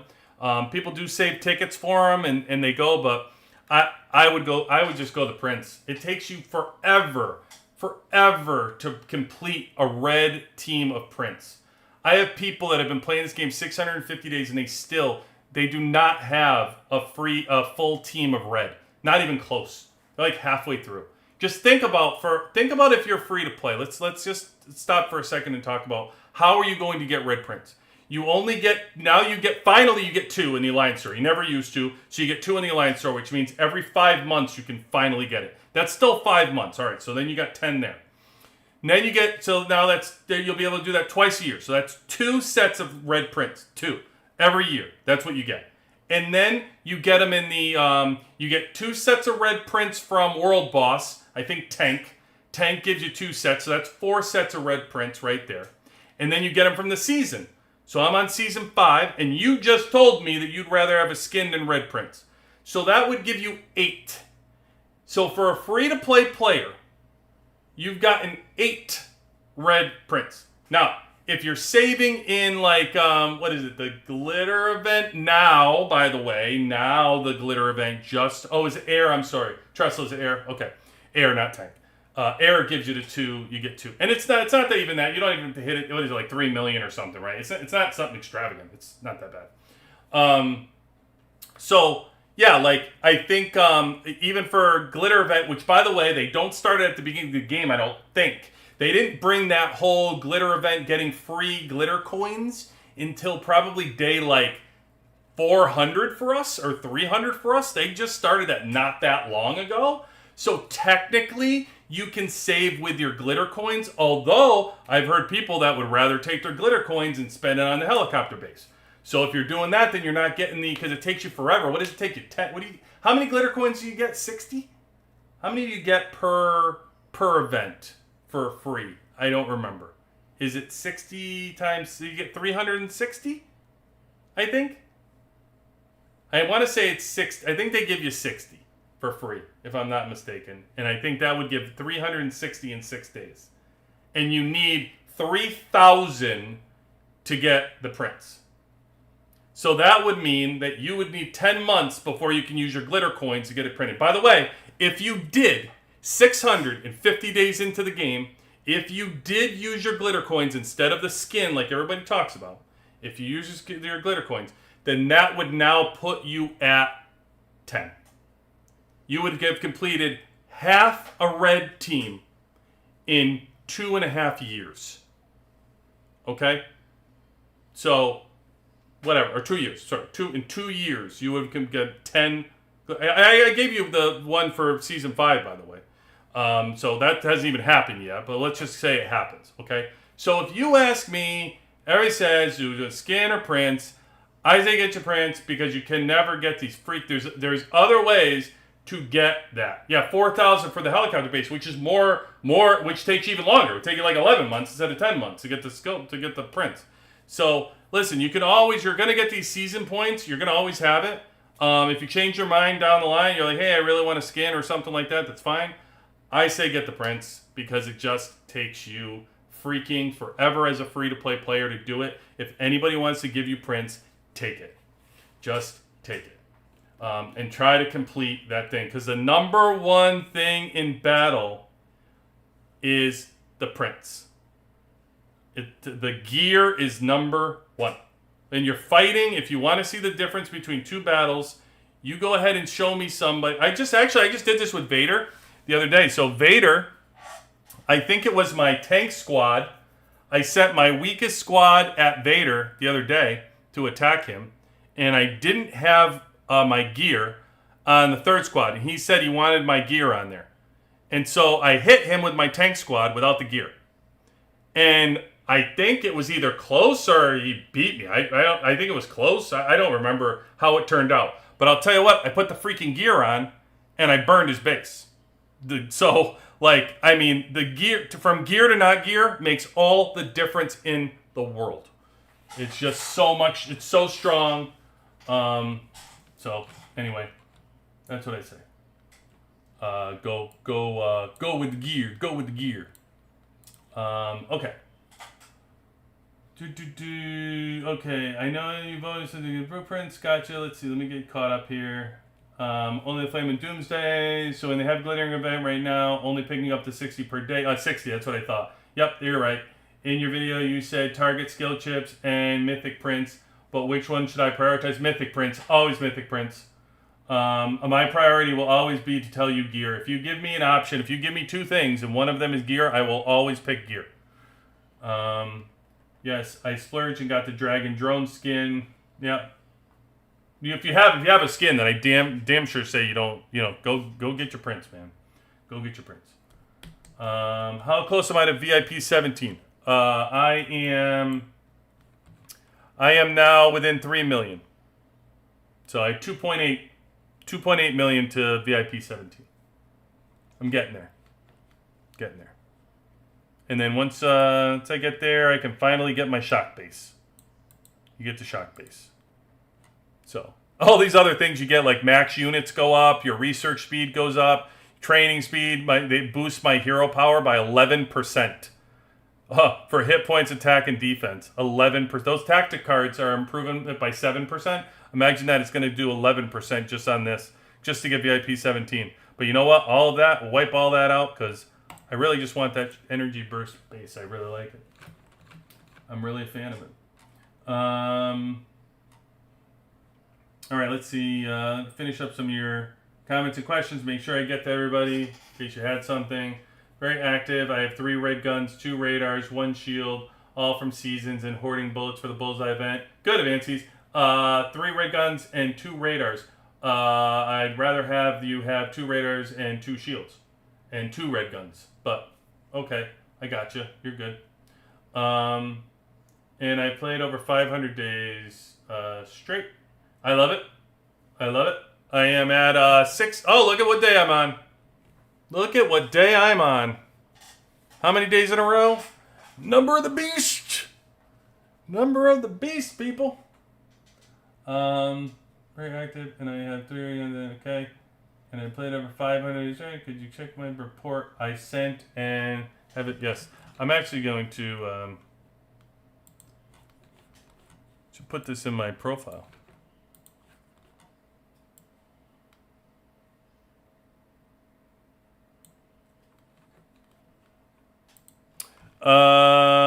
You sent me something. What did you send me? Vader sent me a battle report.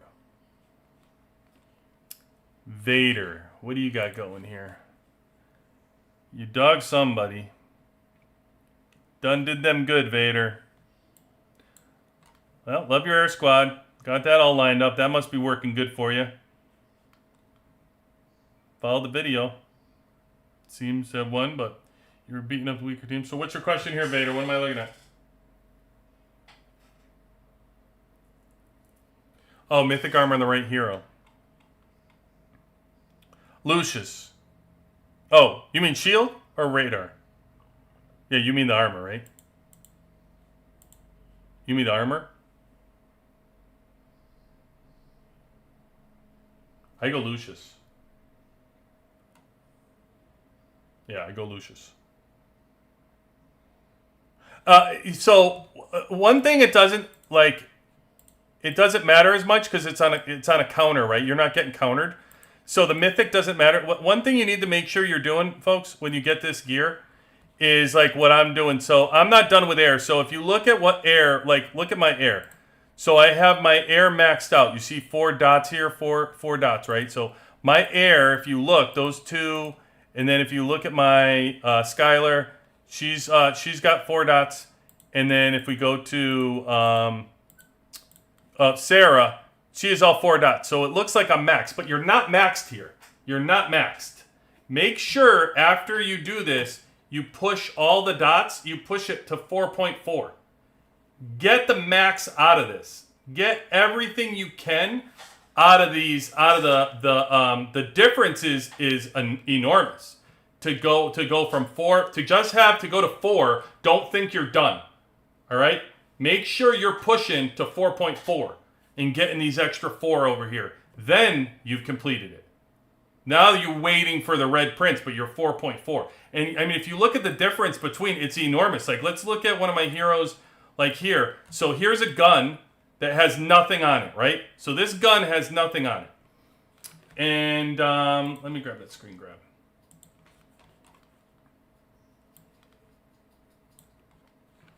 So for the gun, if I take that,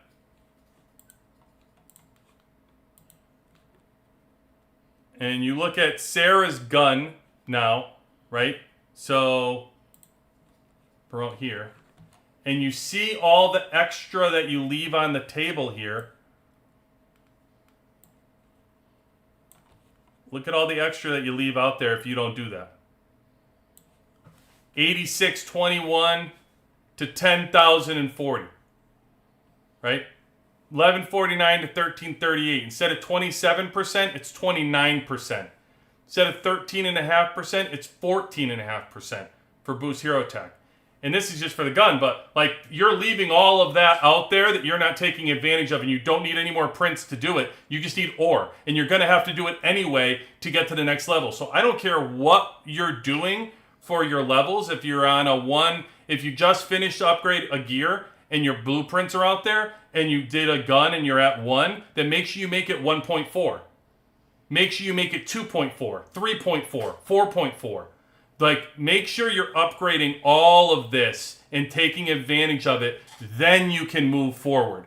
So you have a lot of work to do once you're able to use a blueprint. It's a big responsibility when you get to use the blueprints, right? Because you want to use these blueprints, but don't think your job is done by just doing the blueprints and upgrading. Make sure you finish that off and do this, right? Even me, I have all these. If you look at me right now, I have a bunch of blueprints I'm not doing anything with. I have 130 blueprints that are sitting here that I'm not using. And I can upgrade my tank and make my tank so much more powerful. But I'm not, because I'm spending time making sure on my number 2 team that I've maxed it out. So Sarah now is completely maxed. 4.4 on the gun, 4.4 on the chip. I got 4.4 on the shield. And now also Skylar, I have her chip, 4.4 here. So the last thing I ever do is the chip and gun on the defense. And I have, 1 here. I don't know where I am for Carly's chip.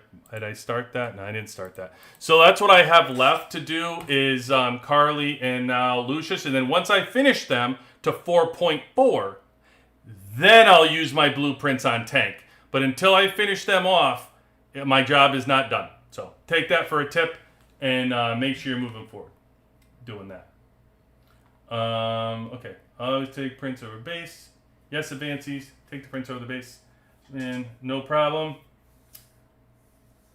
Zarex, I recently took your advice and moved to the top alliance. How's it going, Sassy? Let's see. Changes so much. I left my friends behind in the alliance, which we built together. It hurt, but still, I guess just for the progress, it's totally worth it. You're seeing a difference, though, Sassy, right? Like, you left your alliance. I get it. I totally understand. I mean, from a mentality of you played an alliance for a long time. I've been there. I did this already, by the way. I've been there. I actually left to start a new alliance, a whole different story that I'll tell QB18's story one day. But 100% I understand you have friends, you enjoy playing the game with certain people and whatever, but the problem is you're limiting your growth in this game, and it's a game in which these rewards are worth money, in a game in which people are paying money for. And going in the top alliance is just the way you're going to be able to grow. It's just the way you're going to be able to grow and be able to play this game at your top level, especially as a free-to-play player. It takes so long to grow on your own. You're stunting your growth, and it's detrimental to you in a game that you're going to play for a long time. So please do that. So I can't wait. So let's see, Sassy. How did it go? I am going to get 2 sets of red in coming days from the ammo event and season. Currently in 2 guns and 1 radar. What should I do next? Any suggestions? Hey, Sassy, I really want to know, have you seen the difference on the rewards and a lot of stuff you're getting from going to that number 1 alliance, though? Have you seen it already? Because I really just want people to understand how important it is to go to that number 1 alliance. And I'll answer your question. So you're saying you're going to get 2 sets of prints red in the coming days from the ammo event. 2 sets of red from the ammo event? There's not red prints in... Oh, Bullseye event. Okay, how are you going to get 2 sets of red in the ammo event? Oh, end season. Okay, got you. So the season you're going to pick them. The Bullseye event you're going to pick them. You're at 2 guns and 1 radar. What should I go next? Any suggestions? I have an air squad. 2 guns, so you're good. So you got Morrison and Diva is already red. That's good. So now your other radar should be a shoo-in, and I would do your shields. Solidify your defense. You will 100% thank me in returns if you solidify your reds on your radar and shield, and then go after Diva. Go after and fill out all Diva's prints and just make her look glorious in the battle. But build a wall in front of Diva and let her cook. That's what all the stats show, all the testing that I did. It's with bar none, without a doubt, the most points come when you build a wall in front of Diva and let her cook. It's crazy the difference it makes. It's unreal. So yeah, I say, build it out. You already got your offense. You're fine. You don't need to do your chips. You got Morrison and you got your power going. Skylar, you're good. She's just gonna stun. So yeah, build it out. You're in great shape, Sassy. Great shape. Yeah, the rewards are such a huge help. Yeah, thank you. I'm glad to hear that. Sassy. Keep us updated, by the way, please. Keep us updated how that number 1 alliance is going, because I really just cannot get across how important it is for people to move to that number 1 alliance to see the difference in their games. Yeah, extra important. When I get more red prints, I'll make my second front hero armor red too. Yep, fill it out. Fill out that defense, folks. But if you're not strong enough to be listed in DSB or CSB in top alliance, is it still worth? Yes, 100%.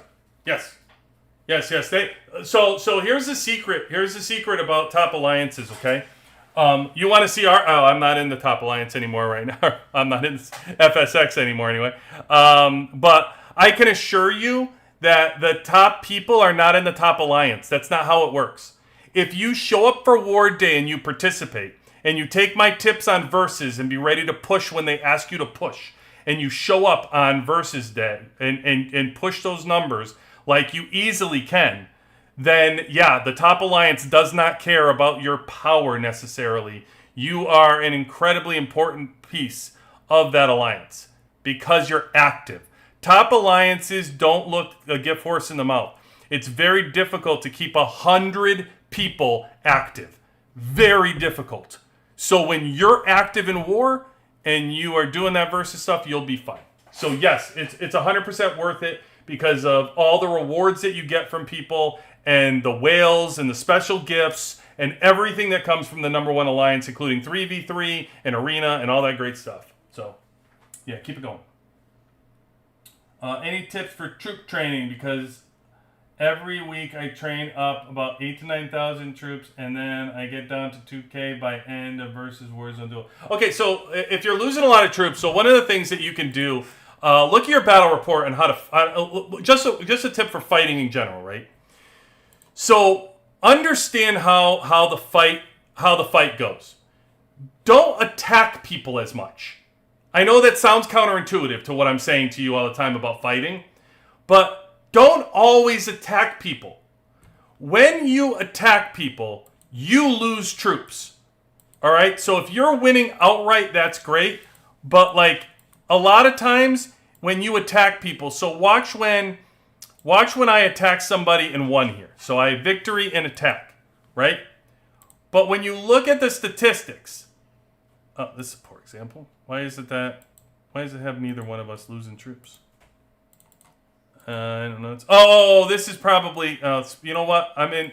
This is Winter Storm, so it's not very helpful. Let me see if I can get. You know what? Let me go to my favorite ones. Let me just show you from these. Okay, so if I'm attacking, and I won this, look how much I won this by. I lost troops. Troops got killed. Now in this one, I'm fine. I'm slamming somebody, so I'm okay. Right? But if you look at let me take somebody that I defeated like Bua Bua here, where I had a victory in defense, right? Well, like I said before, he's losing more than I am in these troops. And the only reason why he's even taking my troops in defense is because he's done like tactical or something. Because most of the time when you have a victory in defense, see how I have none killed? I have a victory in defense. All I did was let him attack me in this fight, right? And then you look, and I lost none, and he lost 593 in this battle. So the best thing you can do for troop management is to actually manage your troops. If somebody is attacking you and beating you, and let's say they're just beating your wall, you're breaking even in the fight, I don't want you to attack them. I don't need you to attack them. What I need you to do is manage your hospital. What I need you to do is go instantly and make sure you're having your alliance heal your hospital at 1,000 a clip. That's what I want you to do. I don't want you to necessarily have to beat that person. That person is losing troops by beating you. By you attacking them, you're going to lose troops now.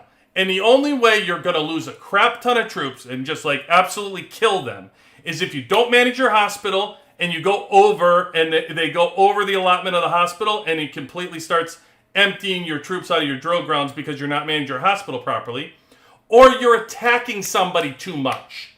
If you're attacking somebody too much and you're losing by a lot, you're killing all your troops. You have to look at your battle reports. You have to. If you manage those troops a little bit better on who you're attacking, when you're attacking them, you won't lose as many troops and you'll be able to manage it much better. That's killing 101 when you're doing this stuff and you read your battle reports while you're battling and understand. I understand there's not so much going on. Believe me, I know. I have it so much going on myself. But you have to understand who you're in a battle with. You can't just like lose a battle, fight it. You got to understand, are you losing that battle? Are you winning that battle? If you have two people on your wall defending and they're getting into your second and they're killing like half your second or your whole second, almost your whole second, that's not a battle you should be in. You don't want to be in there anyway. You're losing 5,000 troops. Get out. Go, go, go. Or take your wall down and take the defeat. Either way, that's what you should be doing, depending on how you're fighting. But this is a killer statistic right here. To say that I could sit here and let this person, even though I know I can beat them, I can sit here in a war and let this person hit me. They hit me 10 times, let's say. 10 times. Think about this. They hit me 10 times. They don't do anything to me. They lose 6,000 troops. 6,000 in 10 hits in a war. That's a lot of troops. Think about how long it takes you to make 6,000 troops. They'll lose 6,000 troops by attacking me over and over. So if they want to play, and it's one thing I always tell, I actually tell people this now in the middle of Winter Storm. It's a bad habit to get in. So if you're a low spender or free to play and you're playing Winter Storm and you just send 3 attacks out without even thinking at somebody because they're fake troops, don't. It's a bad habit to develop. It's bad to develop. Don't fight like you would in a real war. Winter Storm is about practicing a real war. Practice tactics, practice mixed squads, practice moving your gear around, practice your speed and changing your teams. But please, make sure you're understanding who you're fighting and how you're fighting them. Don't just blindly send 3 squads out and have them all just get murdered and killed. I will actually send you a message and say, stop wasting your troops. Stop, please. You're playing against me and I'm telling you to. Please, stop. I'm trying to help the universe in saying, like, don't do this, right? So that's an enormous way and a bonus that you can get from just managing your troops. And you'll end up with a war. You may end up with not having empty drill grounds because you're managing your troops better and how you're sending things out and how you're fighting. A lot easier to do. For speed ups, building troops, you have to make sure you're taking advantage of your troop speed ups here. I'm a war hero, so also the war hero, profession skill of war leader. Don't forget you have the skill of speeding up troops, taking 10 hours off every single drill barracks. So that helps me get troops a lot faster. Plus, I use the speed ups. Usually, even after war, I will speed up making troops. So my troops here, I sped up making troops for kill event because I want to, after the war, I also want to go kill event because it's not enough for me to fight a war. I want to go also do the kill event afterwards. Blow off some steam, especially after losing. So anyway, all right, let me finish off your questions. Any tips for troop training? Yes, that would be my tips, Bailey. Hopefully that helps. All my gears are either 4.4 or 2.4 and waiting for all the print. I love it. I love it. Sassy, you are on top of things. That's why you belong in the number one alliance. Look at that. You belong in the number one alliance. That's exactly what you should be doing. I love it. You know how many people don't do that, Sassy? Take it for granted. There's so many people that don't do what I just showed you. It's amazing.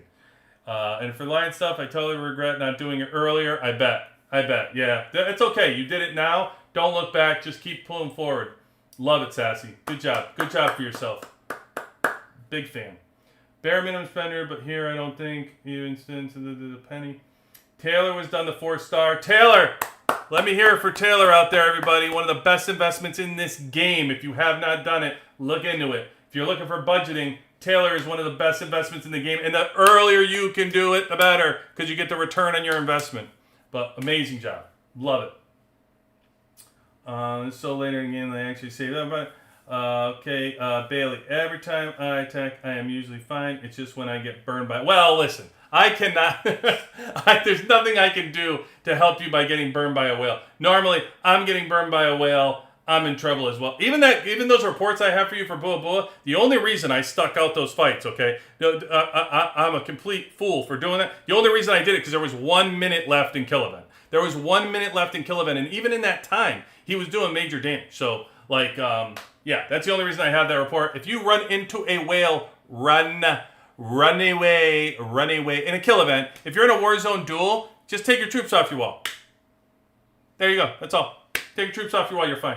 Get ported. All good. Come back. Go in a different spot. The whale's not going to see. If you're a low spender, the whale's not seeking you out unless for some reason you were not smart and you messaged them to upset them to make them pick you out of the crowd and they've made it a point to go after you. Don't give them a reason. But if there's no reason, they're just porting you because you happen to be around you. Once you get ported and you port back in a different spot away from them, they're not going to seek you out. So just you're fine. You're safe.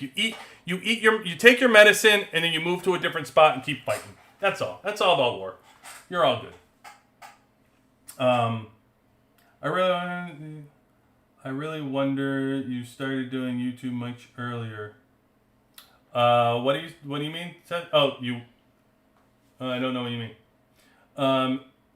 Exactly, great point. Active participation is the most important. Then on war days, if you are in a top organized alliance, people are assigned roles, war leaders battle, and engineers clean up. Exactly, yeah, amen to that, Cobb. That's what we're trying to figure out right now. That is what we're trying to figure out right now.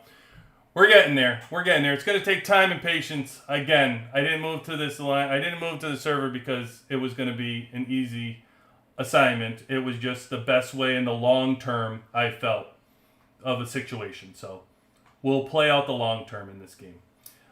You can check in I-button in the statistics section of the battle report the percentages of troop lost. You're saying in the percentages, what do you want me to go to for you?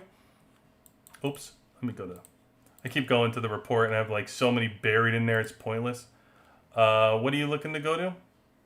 Oh, you're saying here. Is this weird? No, that's not what you're talking about. Oops.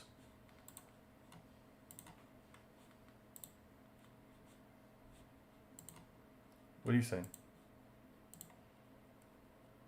What eye are you looking for, Bailey? Oh, here? No. What are you looking for? I'm not sure. I'm not following you. In the statistics section of the report. Statistics section. Yeah, this is the eye. Oh, are you saying how... Oh, are you just pointing out the casualties that you can get from here? Is this what you're saying? The percentages that you lose and win from a attacker versus defender?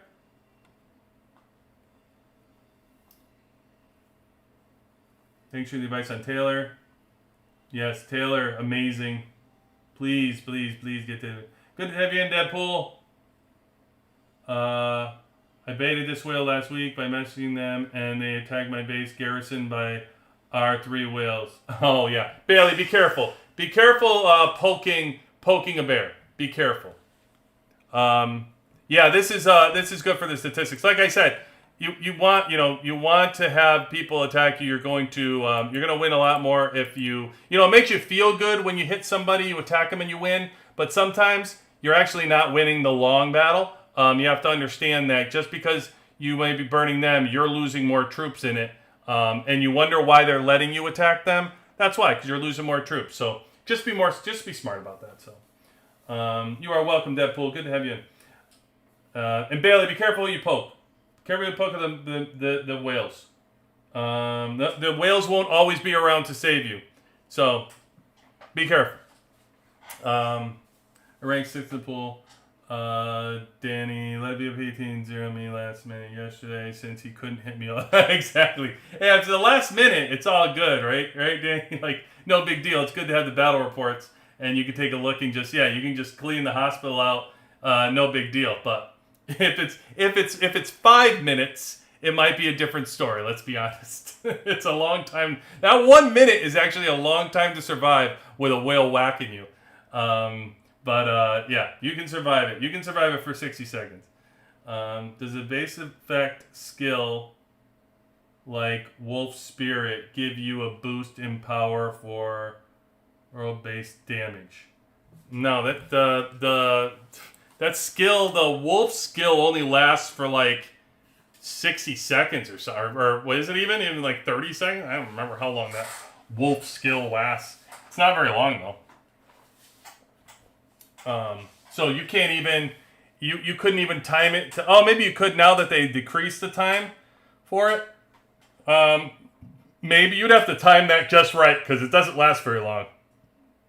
But I don't know, Wolf, if that would be able to hit the world-based damage for the Wolf skill. I'm not sure. I thought that was just PvP, but it could be PvE.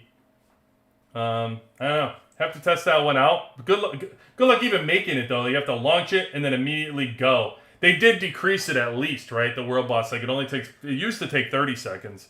Now, and it was like a whole minute to get. Now it's only 15. So to get to the world boss, just know how much you will lose per attack if you lose. Yep, agreed, Sassy. Defending gives more points and saves you a lot of troops more than attacking. Yep. You'll be able to leave a war with a lot more troops. No doubt. I was just saying that if you would have started your YouTube journey earlier, teaching everyone stuff about the game, it would have been so much better. Well, I appreciate you, Sassy. Thank you for saying that. I appreciate you. We are here now, though, so we're here now, and there's a long game delay, so we'll be here. We'll be here for a long time.